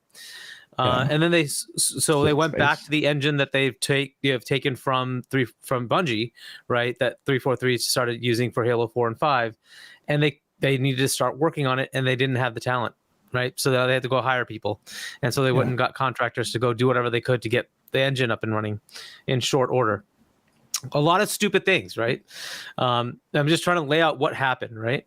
So given that they did this, I would expect the game to really have been completed by the end of this year in normal dev terms, right? 5 to 6 year cycle because of pandemic. 2022 would have been when I expect to see that game in its normal form. So the delay Halo thing is exactly what should have happened. Unfortunately, this is again Microsoft and Xbox who said, hey, we're going to have a 20th anniversary. We're going to put out a console. We're going to put out a controller. We're going to have all this marketing. You got to release the game, right? So they took the hit on the first year where it shouldn't have been even close to being released in 2020. And so this really should be a 2022, 2023 game, right? Yeah. And now we're feeling the pain of it. And I get it, and it's stupid. There's back and forth of who to blame, but it's all of it, right? The mishaps of Microsoft not treating this as something they should have gone full bore in the whole time, saying we're going to take away your funds, right? Well, that gives you problems. It just does, right? And so this is one of the headaches. So your flagship franchise is floundering. Now you have to get through it. They have the funds now. That's not the problem, but you have to get through the stupidity of what you've done to fix it, right? And I think they're in that, and we're feeling it, right? They released a game with, and the parts that bug me, I have no idea when the next campaign thing comes in. They had a very short campaign that basically ended abruptly, and I'm looking for, when am I getting the next game? Is it 10 years out? Is it 2 years out? Is it 1 year out? Right? I don't know, right? And if they aren't going to be transparent about that, that's frustrating. There's no other PvE thing like Firefight. There's no other side campaign thing. Hey, we're going to follow these ODST guys, go do a mission for like 6 hours. Nothing, right? Nothing. Yeah. Right? Even if they did something like that, just contract it. I don't care. Just get me some content that I can play co-op with my buddy that I haven't already seen, right? That's not there, right? Maps. Oh my God, I'm sick of the maps. Like that's why I don't play it, because the maps. It's the same exact maps, and it's like, come on, release more maps. By this time, just looking at Halo 2, Halo 3, how many maps they released in the 1 year? Halo 5 even. Right? They had so many maps coming out, and we've had two maps come out. Two maps. Two That's ridiculous. Maps, by the way. And they're not shit. They're okay, but it's like I need more. I want like 12. Like where are the maps, right? Even if you just rehash old maps, take the current ones, change some stuff, make it like, instead of day, make it night, put stuff in different places, right? Like do something, give us something. There's just nothing. And I don't know how big a deal that is, but that seems a little stupid to me. Like you got to at some point just call out that, hey, these are things you could do, right? You don't even have to change much. Take your current map and reformat it a bit, put weapons in different places, something like that. Maybe put blocks or something, I don't know, whatever, anything to make something new. Just something so we fresh, have a new experience. And like, it's just not there. So I get I'm not trying to pile on them. I get it that there was a lot of Microsoft headache, a lot of Xbox stupidity. Yes. And then 343 itself at management level made mistakes. They just did, and then that has come to this level. Okay. I get it. But we need to have something. If you're going to throw the game out and you're going to say it's a live service free-to-play game, well, it's in pretty bad shape. The netcode's bad. You get weird issues when you just suddenly die when somebody killed you like 10 seconds ago and you didn't know that. That's desync or lag or the thing. Melee doesn't work properly, and the people who were in charge, that person, they should be dead. What is going on? And then like 3 seconds later, I was like, well, come on. And it's a competitive game. They had their melee was broken. They said we're aware of it, but we've had to pull people away in charge of fixing the melee to reassign them to do something else. Terrible. It looks terrible, right? Because this is Microsoft. They have the resources. If they'd allocate it, they have the resources to make this work. And it's pretty annoying that it's come to this, but it is where it is. And so I don't think this is going to get fixed till mid to late next year, at which point hopefully the game is finally where it should be, because the game really should have come out this fall, not last fall. And we are now paying for it, right? It's very annoying, but it is where we are. So absolutely. I know it's true. Like Phil Spencer himself said, if we lose our way with Halo, we lose our way with Xbox. What, have you lost your way with Xbox? I know it's an old quote, but what's going on? And if it's Sony, and I know Sony hasn't got any decent like multiplayer first-person games like this anyway, but if it was, they wouldn't. Quality assurance wouldn't let this. So they have Destiny. Well, they've got Bungie. Yeah, they have Destiny now. Even though it'll be multi-plat, they do. They have a studio. Even though I have issues with Bungie, they have someone that's far more competent in 343. 343, and when I come at 343. I'm coming at the management because they obviously have some very talented, passionate people.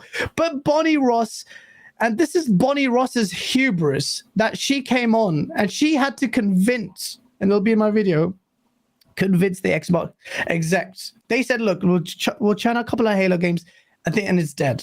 Bonnie Ross made the pitch and said, no, I want to be her quote, George Lucas of this and really do something different. Ever since 343 stepped up, they fucked up Halo. The Master Chief Collection was a horrible failure that was unplayable. They decided to revisit it 2-3 years after its release to fix it. By then, the momentum had gone. Master Chief Collection, I made a video on how amazing it is. But faltered. Halo 4 multiplayer, they first time tackling the Halo IP afresh, they copied Call of Duty multiplayer. For Halo 5, I don't even ask me what they did with the single player. And Halo Infinite, well, we're here now. And I just find it so laughable and it's so sad. If you want to deliver an L to Xbox, point at 343. Sorry, Asante, Asante, bro. I know you're a Halo fan, but what's your take on this, man? Like, I can't be on my own. I've said delay Halo for ages, so people think I have a chip on my shoulder as far as Halo is concerned. But what's your take? Enjoying the show for some time. I saw you watching on that popcorn. I was trying not to laugh as I was. Okay. So my thoughts on all of this, and forgive me. Let me first and foremost, before I even get into any of this, explain where I'm coming from with Halo. Okay. Okay. When the Master Chief Collection was first announced, right, I was one of the first people that said this is impossible. This will never work. Why? Because you're literally trying to string together like disparate games, disparate code to combine them into this one ecosystem, which is just insane of an uplift. Okay. Yeah. Clearly, I was right. It didn't work initially, right? But I really appreciated their attempt at doing something great. Okay. Yeah. I am, by and large, I tend to be a single player gamer. And I actually joined the Xbox Live program for Halo, for the Halo Master Chief Collection. And I've played for I'd say about close to 3-4 years now. I've played the entire campaign from the first Halo to the last Halo over and over and over and over. And I'm trying to get every single achievement in the campaign. Right. Oh, okay. And I do it through the Insider program. So I love the single player campaign. I even like the Halo Infinite single player campaign. I don't like how we got to where we got, but in a vacuum, what we have was a decent experience and I liked it and it was cool. Like, when you add and I've read the books, I know the lore. When you add all that stuff into it, it was a missed opportunity because they could have shown us so much instead of telling it to us in audio logs. I agree with you. So true. But in a vacuum, what you got was a decent experience. Okay. Okay. I have been one that has been on that train of game making is difficult. So please cut these people some slack. I've been on that train for a long time, right? Mm-hmm. And there's logistics, and I won't rehash what Hargeet said because he said it very eloquently, and he's absolutely right. There are logistics to all of that. But at the end of the day, when when it's all said and done, and it still equals the consumer not getting what you promised them, like, let me be clear with you. multiplayer, I'll take it or leave it because I'm tired of being racially profiled online. So I tend to not do that thing. That's why I don't play multiplayer games so much. That tends to be the thing. So I'm just like, multiplayer. But if you promise you'll have multiplayer and you promise you're making it a live service game, you need to deliver. My humble opinion, that was your first mistake. Don't make it a live service game. Yeah. Absolutely. Halo 5 tried to be that normal Halo experience and then was able to succeed in live service game excess. They were able to provide way more maps and everything than they could when they officially put that live service moniker on it. Because when you do put that live service moniker on it, all of a sudden there are expectations, right? First mistake you made was thinking that the boomer shooter was going to be anything more than a boomer shooter and making it a live service game. Mistake number one. Yep. Right? Keep it what it is. People love it the way it is. The more you try to tweak it, the more, there you are. Why did you not speak to the Sea of Thieves folks? They had learned that lesson a hard way. By the time this game was coming out, Sea of Thieves had finally hit its 25 million subscribers, active monthly players. Maybe you could have gotten some pointers at how to make a service game, because guess what? You had one that was successful at that time. Yeah. So again, even though I'm one that's always about, hey, cutting some slack, the end result is always ending up to be that, oh, you're not getting what you want. So I'm sitting here eating popcorn, letting everybody bitch the way they want to bitch because it's well deserved, right? Yeah. Now, on the point of different maps, the problem with that, right?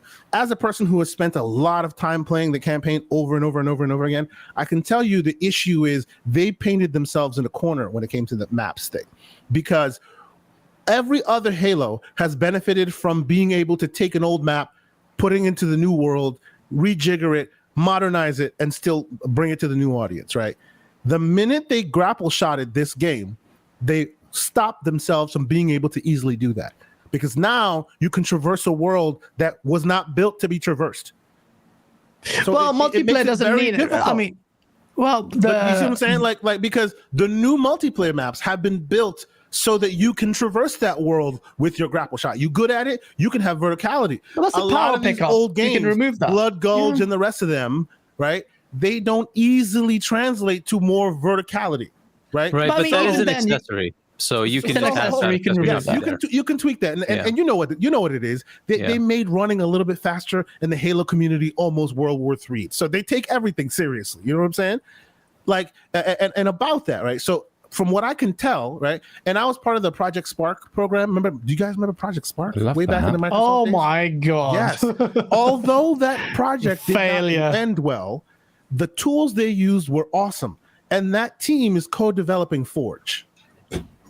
Oh, that's because Forge is the only good thing that's coming out of it. Exactly. So what I think, and this is maybe more tea leaf reading on my part, but what I think is, in order to resolve that problem with, hey, let's bring Blood Gulch back, but make it more vertical so people can enjoy it with the new tools, they're trying to build all that in Forge. So it can look the same, but can be traversed a little differently. Everything you've seen so far that they've released, even new content, has been built within Forge. So instead of them building separate maps, they're focused building Forge so it can solve the problem ultimately about all the old maps and all the new maps and everything else. Problem with that is, good luck. It'll take you so much time because that thing is a huge uplift. They're building The Simpsons in that damn game now. It's seen some of the integral, you know? It's a very powerful tool. It is a very powerful tool. Yeah. But while they build it, you wait, right? That's what you do. Now, about the moves that are made here and there, ultimately, right? Ultimately, for me, it's if you say it, you must do it. I, as a gamer, I could care less. I like the multiplayer, but that's not why I play Halo. But you said it, so you got to do it. I, as a gamer, my kids aren't old enough to play split screen co-op with me. But you came out on black and on video that can literally be pulled up by anyone and said this stuff. And because you said it, now the egg is clearly on your face and nobody can say otherwise, right? I don't care if they're split screen co-op, right? Some people were talking about maybe it's because of the old VCR Xbox. Then you can see glitches of the OG Xbox doing it just fine. I don't care about any of that. All I care about is the end consumer was promised a thing. Absolutely. Multiple times. After the last time you screwed it up and then took it out and then came back and be a culprit about, oh, we've learned the lesson. The minute you do that, you are now locked in, right? You're locked into delivering it. And if you don't, they give you that righteous smoke. And all of us who usually want to have your back got to do one of these things. Absolutely. I've seen that. Finally, I got some reprieve after I was expecting to get shat on as I spent the whole week just shitting on 343 because I was so pissed. But people more or less, even they are finally caved in. I will say one thing though, okay? Yeah. About the direction that they're going in. If you're upset with them now, you may want to be a little cautious about the logistics of it, though, because it seems that they're doing what you've asked, but because they're doing what you've asked, it'll take longer. Yeah. Right. So instead, people are upset. Chris Lee was in there. He wasn't. He was selling a bad bill of goods, supposedly, or whatnot. They got rid of him. Right. Bonnie Ross does not manage that studio. Bonnie Ross manages everything above it, right? So Bonnie Ross is a little bit into the game studio. Also, Bonnie Ross is talking about the Funko Pop I just bought, or the show I'm just watching. That is the thing, right? Some claim I'm an actor on, but I'm not. All that stuff. Yeah. That's what Bonnie Ross is about. Right now, Joe Statham is about the studio and what's happening. And what's Joe doing? There are two places that 343 goes. There's either moving forward or staying a Halo game. And they wanted to move forward and do something different. And it took too long, and there was a lot of blah, blah, blah BS that we've all seen and heard and wasted a lot of money, right? So they bring Joe in. What's Joe doing now? Joe is getting rid of all the let's move forward folks and bringing the Halo people back. That's what he's doing. Right. Yeah. So what does that mean? Maybe. It means all this bad stuff you're seeing and all this lack of content and all this. It means he's going to get the band back together again. That's what he's trying to do, which means all the way from scratch. He should probably if you watch be given it another year or so for it to really. That's the deal. Halo right? Infinite will be in the place it needs to be in 2 years' time. It'll be 2 years. You'll get that 2024. And I think that's even a generous reading, sir. I think that's a generous reading. 2 years time. I think that's a generous reading. Because as we've heard, even 343 proper are stocked full with contractors who, rightly so, have to go earn their bread somewhere else, and maybe they take their skill set with them before they need to leave. You know what I'm saying? So at the end of the day, this is a problem. I understand, but. Those of us who are always about that defending, we got to kind of sit back and just kind of watch at this point. Yeah, we just hope you don't burn the whole house down because No, I'm here to. We want Halo to ultimately be say some No Man's shit. Sky. I see you in the chat. You've been chatting shit for months. Wait for 3 months. Other thing, I want to see your excuse now. What is your excuse here? For this shit, and wait for his amazing comment. It's going to be great. As we do that, let me read these super chats. Thank you so much. You've been very generous. Untitled, thank you so much for the £5 super chat. The only thing that has to go is a joke of a company that is 343. 4 fails in a row, give it over to Activision. On this point, I've seen a lot of this is get rid of 343. It's simply not feasible. You can't get rid of 343 at the moment. Is it a company problem? It's a management problem, in my opinion. I don't have insight into that, but it's most likely a management problem. And you give it to Activision or give it to id Software. People say that, but it's too late. Unless you want to cut it. The studio. Yeah, this is the studio that's going to deal with it. Cut. Just either you kill Halo Infinite and the 10-year plan, or just then give it to someone else. But I think it's management. Management have to answer for. And I don't like the fact that, and it sounds a bit silly for me to demand this, but Bonnie Ross just sat there twiddling her thumbs, irrespective of what. I have not seen this woman talk about Halo Infinite. Yes, about the 10-year plan. How can you have a 10-year plan being backed by a $2 trillion company and then end up cutting a feature? Cutting it forever. Like, how is that a needle that can be thread? That makes no sense. You're going backwards. That's what. And if you see the 30-minute thing, they're going backwards. Oh, Halo Infinite is a competitive game, but you don't even have bloody server filters in there. Do you remember? What was his name? The community manager, Brian, whatever his name. Oh, he called anyone using geofilters bad actors in Australia because they didn't have bloody dedicated servers. You're connecting to the US, 150, 200 ping. How is that a competitive game? Notwithstanding the fact that the past Halo games Bungie correctly identified what the spirit of Halo was, which it wasn't a super competitive game, but there's that. And then they did cover their back and say, well, we also have the fun side of it. You know, you're going back to rebuild the game that you've been working on for so much time with all that Microsoft money, and you're the flagship title. What happened? Where's your remarkable transparency in showing us what actually happened? Don't say they've been remarkably transparent like all these idiots do on Twitter, or say it and I'll call you out for it, because I don't see any of that remarkable transparency. Gaping hole in this massive question of what the fuck actually happened at your studio. But yeah, anyway, Lucius Augustus, thank you so much for the $2 super chat. KS Auntie pulled out that popcorn. Yes, he did. That was hilarious. I love that. Untitled, thank you again for the £5 super chat. The fact that they were sat on that video and had the audacity to try and sell the bloody Halo jacket when the game is in such a state says it all. Oh, bro, I'm so glad you mentioned that. That pissed me off. Like, here we start, and he's like, hey, and if you get all these achievements, you can get these badges. You look so nice. I was like, what the frick are you doing, man? The game is in free fall. You're talking selling freaking jackets. Hargeet, thank you so much. He gives a code away for the dead game, a global code. Thank you so much, Hargeet. Very generous. You mean your Anthem? baby father. Oh, no, I'm sorry. What? The dead game.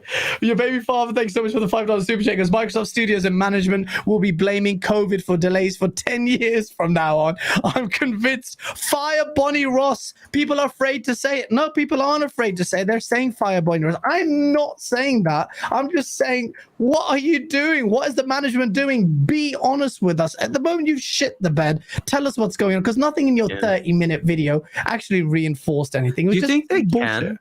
Because I like, we know, like, we see what's happening, right? There's a lot of people leaving, so there are people being fired, right? That, like you were saying, Asante, right? Basically, they're shuffling happening in front of our eyes, right? And but they can't really, can they really tell us that they're doing that?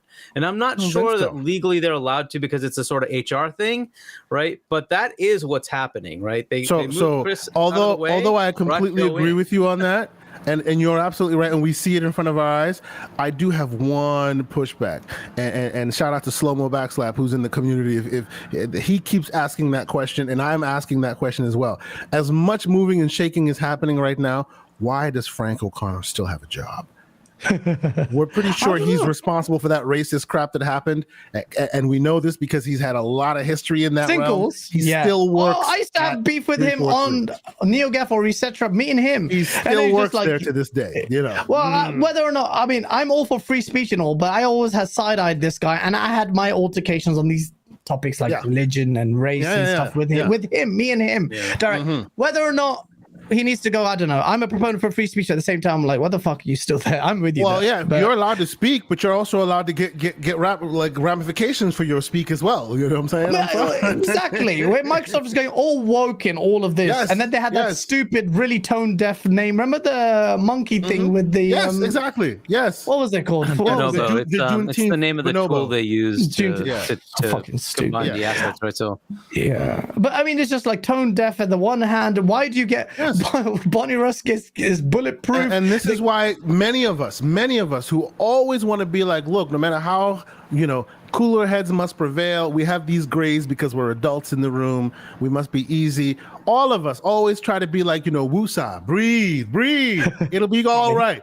But at some point, when we keep having to tell y'all that, and ultimately this keeps happening, we sit back and go, yeah, all right, let him have that one. You have to be stupid to do it. I have a low threshold for that kind of shit. People tolerated it for a while. Now I'm just going, I'm insufferable right now. I don't care what you say. That's why I gave it a warning. I said, if you don't like critique for Halo, go away. That's you, Others Inc. If you don't like it, go away. Others Inc., why are you mentioning the 10 million TMCC players? What relevance does that have to the fact that Halo Infinite is so shit right now? Just don't change the metric or the goalpost. Mike, thank you so much for the $20 Canadian. It's very generous of you guys. But it's hilarious that Sony has been hiking up prices, pouring billions into explicitly taking content away from competitors. Yet here we are acting like Microsoft is the big bad wolf for bundling software into Windows. Are we acting like that? What does that mean? Well, no. It's basically the reason why the CMA has a hard-on, as it were. Oh, he's talking because, about... yeah. You know, Okay, and slightly that's why late. we're saying ultimately Sony doesn't want them in court, because when all that comes out to pass it, when it's laid out in bare black and white, it may come to bite them in the butt. You know what I'm saying? Yeah. So they may not That's a good want to point. keep going that far. You know. Okay, I hope they do. I really hope they do. Games Lord with the HRK10. Have Bungie do Halo again, making Halo come to PS5.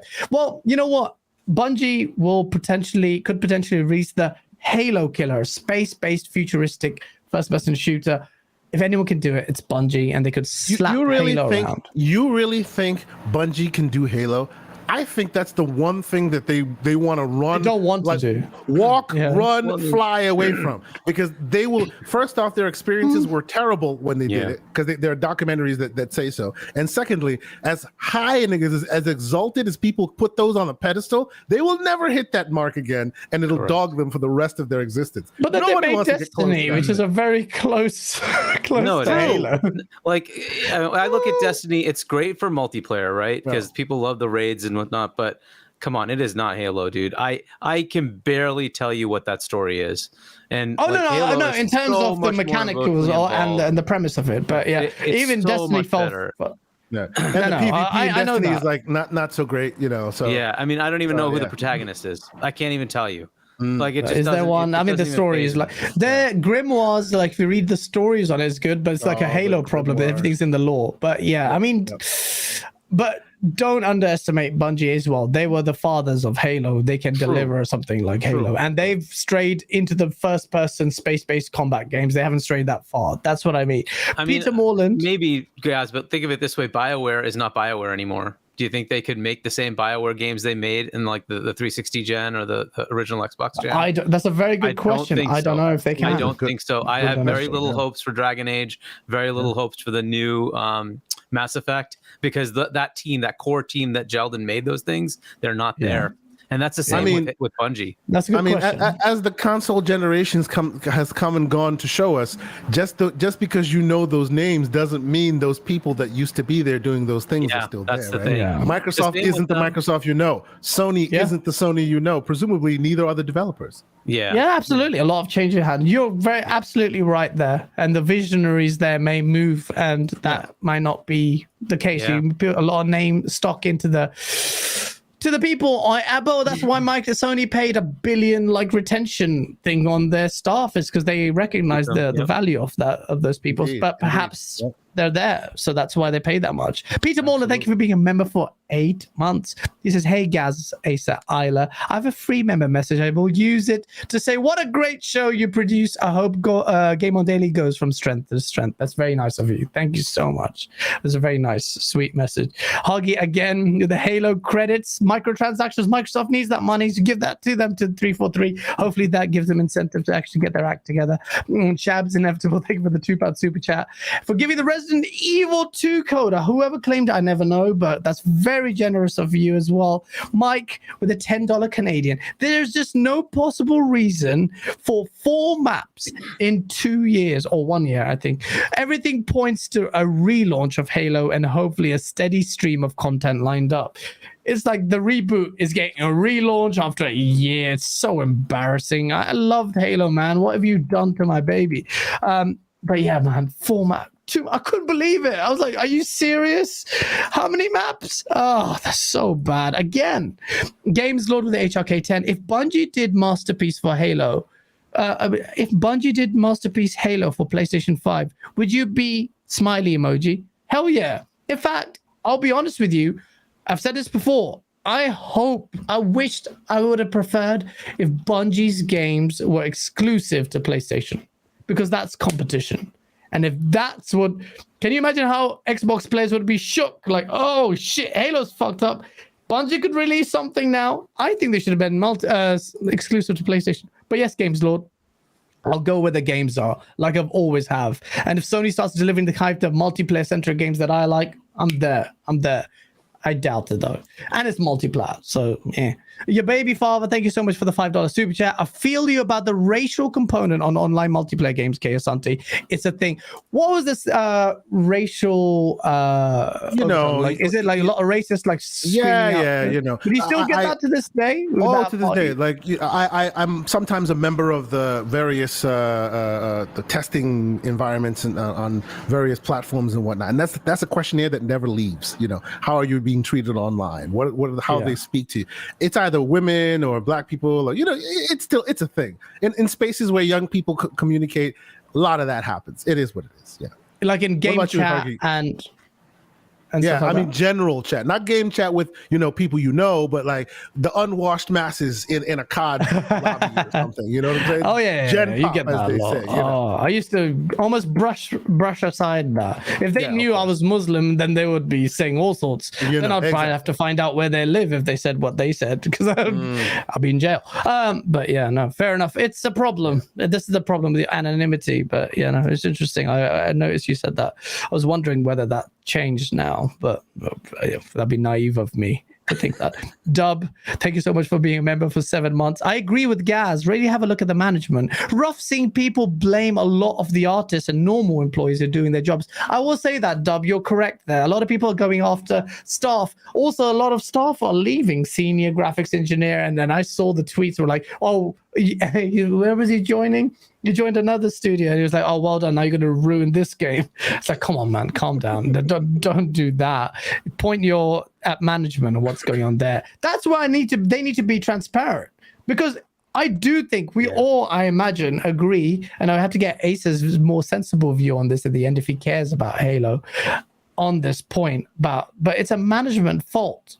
There are very talented people at 343. It just seems like there's something fundamentally wrong organizationally or structurally or leadership-wise in that company. Dan Lazaro was going to have a brilliant $2 super chat. He goes, Hallie, I think he meant to say Halo's dead.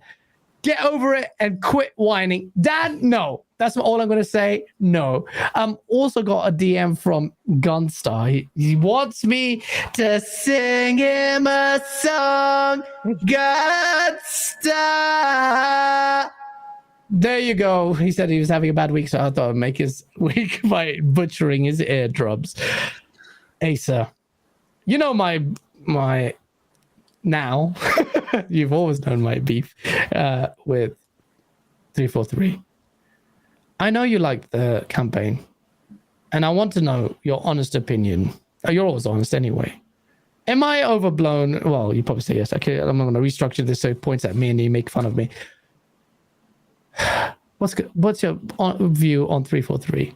What do you really think this can be salvageable?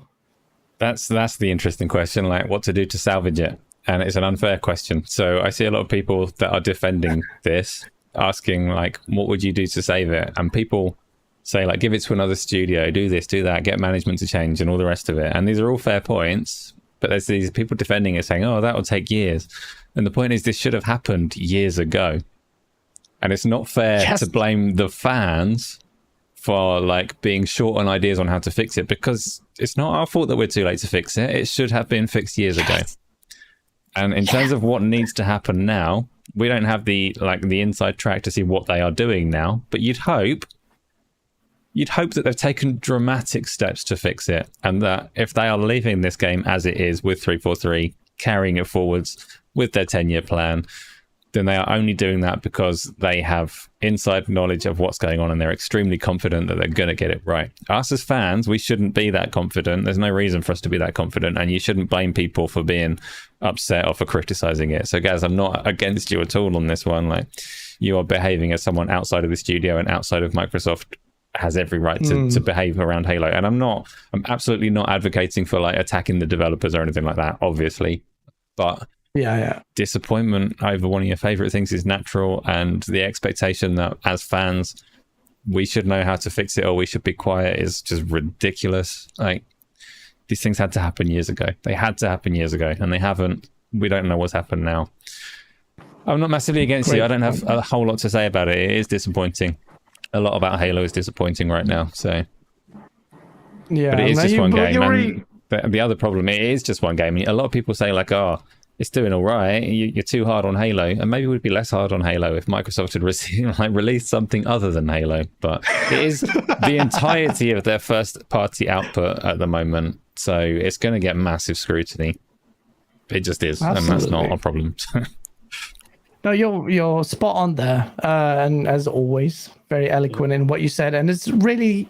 The crux of it is people defending it will say, well, what would you do? You're not a game dev.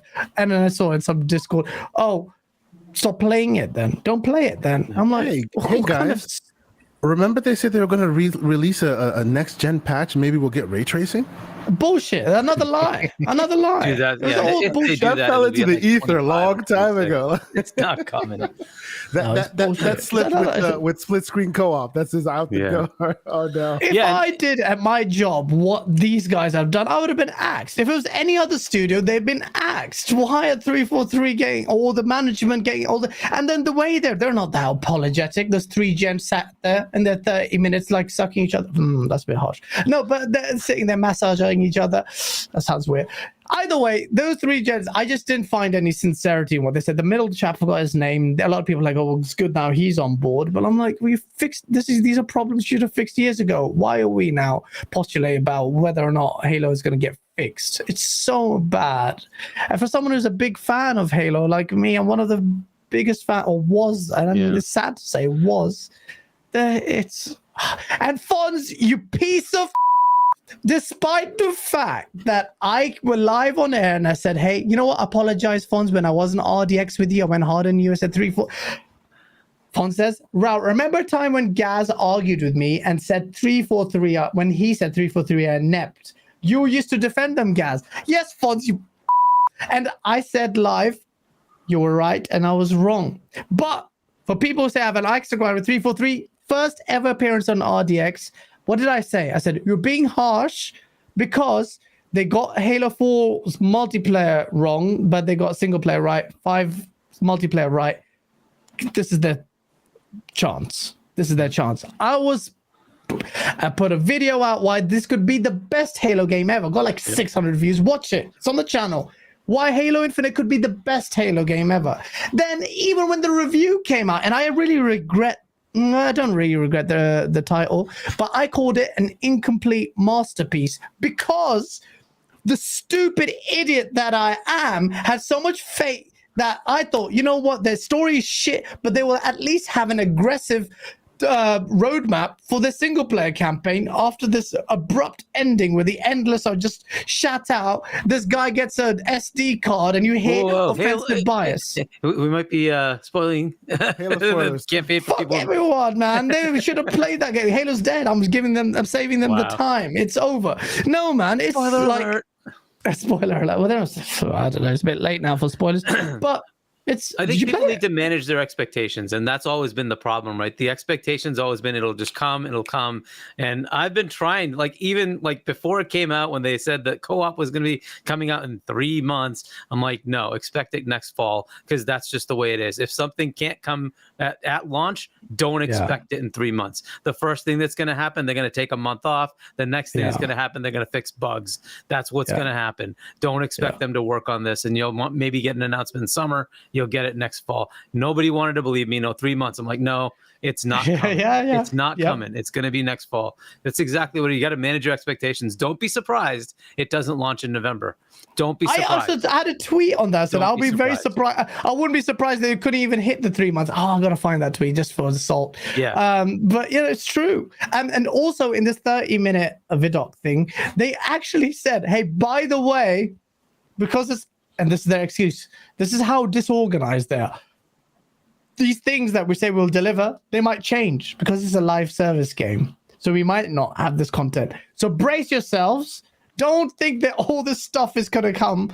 So what you're going to get? You're going to get the Forge beta. Not even going to get the Forge thing. You're going to get the Forge beta. When are you going to get that? What that looks like? I don't know. You're going to get campaign co-op and mission replay. Thank God for that. A 30-tier battle pass. Detachment and Argyle, these 2 maps that they built on Forge. Okay. And then the next season, that's in March, you get the Shroud screen, which they copied from Valorant. the little smoke screen. But some cool little things. Fine, I can copy it. New maps, arena, big team battle. What does that mean? Nothing's obviously specific there. No matter how many maps. And then the 100 tier battle pass. They basically delayed it. It is what it is. And I'm sorry, as a Halo fan, Halo to me has now under 343 failed. In my opinion, it's a failure. It may have successes. It may have delivered a good gameplay loop, all of that. In the grand scheme of things, Halo, since Bonnie Ross took it over, since 343 took it over, they have failed tremendously. From the Master I hope Chief they can Collection build it back and like with funding now that they have it. But and now we have yet another headache. Microsoft has put a hiring freeze on, so they can't hire people. Minor headaches. Right? Halo Infinite will be in the place it should have been in 2 years as far as multiplayer is concerned. Why are the single players left? I don't know. The 10-year plan looks bad. Live as a service has hurt it. And it's really an indication of how Halo Xbox can falter even with its flagship titles. So what does that mean for its other studios? In this week also, just to very quickly touch upon it, Matt Booty did talk about Fable. He was very excited about Fable. He said the booty he really wants to show people. A rare appearance by the booty. I'm sorry, I always do that. I'm sorry. By the booty. It's rare. When you see the booty, you got to go, look, it's the booty. I always do that. Because you never see them, you know? I'm sorry. Yeah, it was a rare appearance, and he talked about Fable, and he said it looks really good. He sounds very confident in what Playground Games are built, and he said they get it. And I was like, but 343 don't, right? That's why he said it. He said they get it, and I have a lot of confidence in Playground Games because their pedigree is brilliant. So there's that. So just irrespective of whether or not the game maybe had troubles early on or maybe further away, there's that. Interestingly, on the initiative at Perfect Dark, he actually tackled a lot of people who work and said, like me, who said, I've seen a lot of people who said that creative Crystal Dynamics are involved and that's a bad thing, but I think it's a good thing because they're very good and they're talented. Obviously not tackling the fact that there's a mass exodus of the talented initiative hires. Like, what happened to them? Why did they leave? Are you going to talk about that? Of course you're not. So yeah, some people are, some people pointing to me said, that's a bad thing. Well, I'm still saying it's a bad thing. Where the frick are the senior people who have left the initiative? Don't just swallow any corporate jizz that goes, that's bad.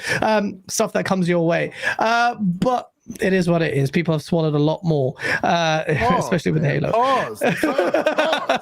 Welcome to Go Live, the independent channel where we go a bit crazy. Flame, thank you so much for the $2 super chat. Happy vacation end, Gaz. Halo is dead. Leave it be. I will keep shitting on it. And Yadani, thanks so much for being a member for a year. Shout out to Yadani.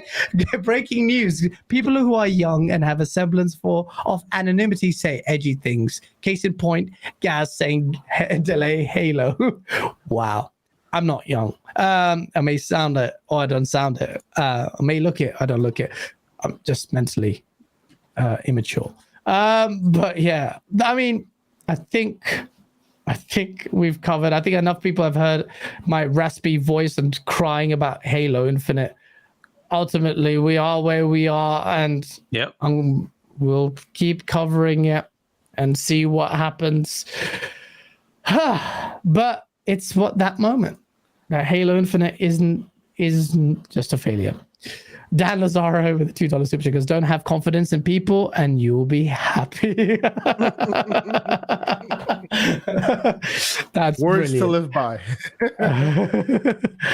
Yeah, absolutely. Spartan, that's a good super chat. Yeah, Spartan Ghost, thank you so much for the £2 super chat. He goes, yet another British government body making us look bad. I don't think it makes us British people look bad. They just... it is what it is. They're just doing their job, but with some weird bullshit takes. But it's not their take. It's just they are what they are.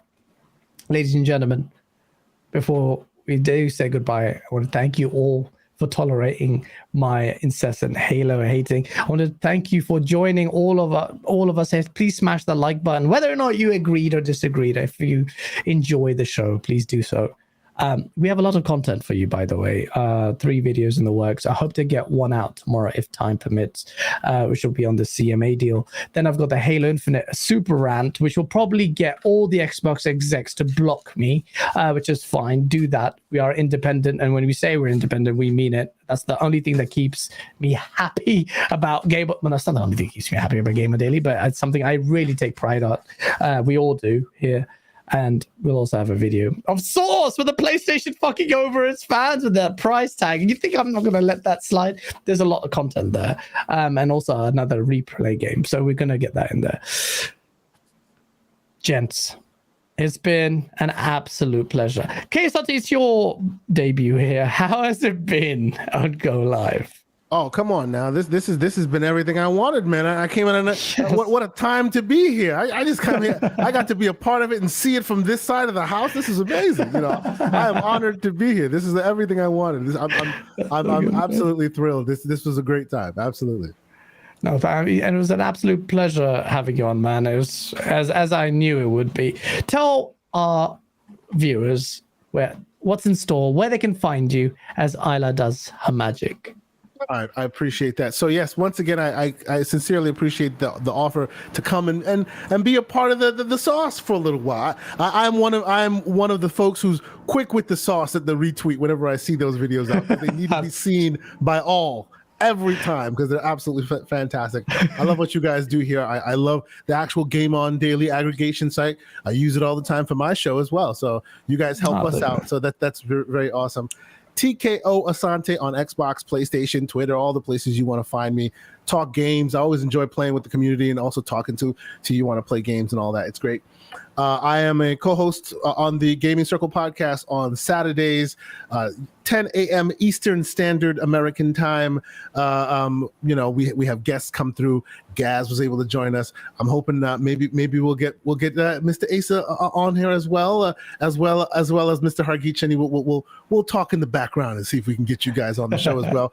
We always have like having slanderous fun in the morning, so you guys will fit in properly, I suspect. But again, I'm appreciative of being here. So you know, I'm sure you'll catch me next time. I'll be in that chat, you know, and if you like some of the slander stuff that we do, come and check us out on the Gaming Circle podcast. Thanks again, guys. I really appreciate it. Thank you. I appreciate you, man, and definitely do check it out. Thank you, Isla, for linking Asante's stuff in the chat as well. You have to check it out. It's in the description as well, people. Please do check it out. Last but certainly not least, Hargeet Chani, you always bring the sauce. You know what? I just noticed your background.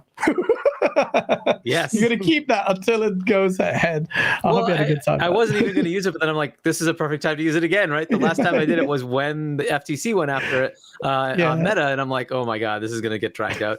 And here we go with UK. Fun stuff. Great podcast. Thanks for coming on, Asante. It was great to have your takes. There was one comment in here in the chat that I'd like to say something about. The crazy thing about Halo is once it's in a great position, fans will, I don't know what FTGG, because they complained it got fixed and don't call 343 good. I will call 343 happy when they can meet a deadline that they've set. They have not. They have not done that. If they can get to and say, hey, you know, in March we're going to release season 4, and they release it on that time, great. If they give me the maps, I will say, like, I've been trying to defend the developers the whole time, but you have to call out management issues because it's getting to a point of frustration, right? We're not getting anything. So I will absolutely call it. If they do it well, I'll be happy to call Joe. Hey, you did a great job. That's awesome. Bonnie, you figured it out. Great. I'll call it out, but they haven't done it yet. They haven't delivered. Absolutely. People think that I want to hate on them, but it's my beloved franchise. It comes from a position of passion. I want Halo to do well, but it's just not there. Asa, I won't forget you. Talk to me. How did you enjoy the show? Did you miss me? I have been just sitting here playing Cult of the Lamb while you were talking about Halo. It's all right. It's all right. Yes, Gaz, I missed you because if you weren't here, I couldn't have been doing that, right? So that's a very thinly veiled yes, I missed you. That's great. Brilliant. Thanks for that. Other than you not missing me, what are you playing? Because you've got quite a lot of content on your YouTube channel. Tell the peoples. Yeah, I play the occasional pancake game. Like I said, I've been playing Cult of the Lamb on my Twitch channel, but I also do quite a lot of the VR treadmill still. So I've been playing Fracked on the treadmill this week, which is an odd game. Just a lot of fun, and I will be doing more of that next week. I also have my own little YouTube channel where I talk to people for like 2 hours on a Thursday, which is nice as well. Apart from this week when Peter Morden told me half an hour in that the stream was terrible and I needed to abandon it, and I had a mini heart attack on stream before realizing that he wasn't actually watching it. He hadn't refreshed the screen, so everybody else was having a great time, but Peter was like, boo. And yeah, I was devastated. But polite people, yeah, come along on a Thursday. We have a good time there as well. Yeah, absolutely. I'm in the chat in there too. Usually fun. Very, very fun atmosphere in those days. Yeah, very good. Thank you. Absolutely. I see you, Sheriff. Shout out to you, Infinite. I see you there as well. Thank you, everyone, for watching. Please like, subscribe, share it out. I don't know why it's so hard to build subs at this point, but you know what? If I have to break my back, I'll break my back and get you some videos. And you know, quality really does mean a lot to us. So please hit that bell icon.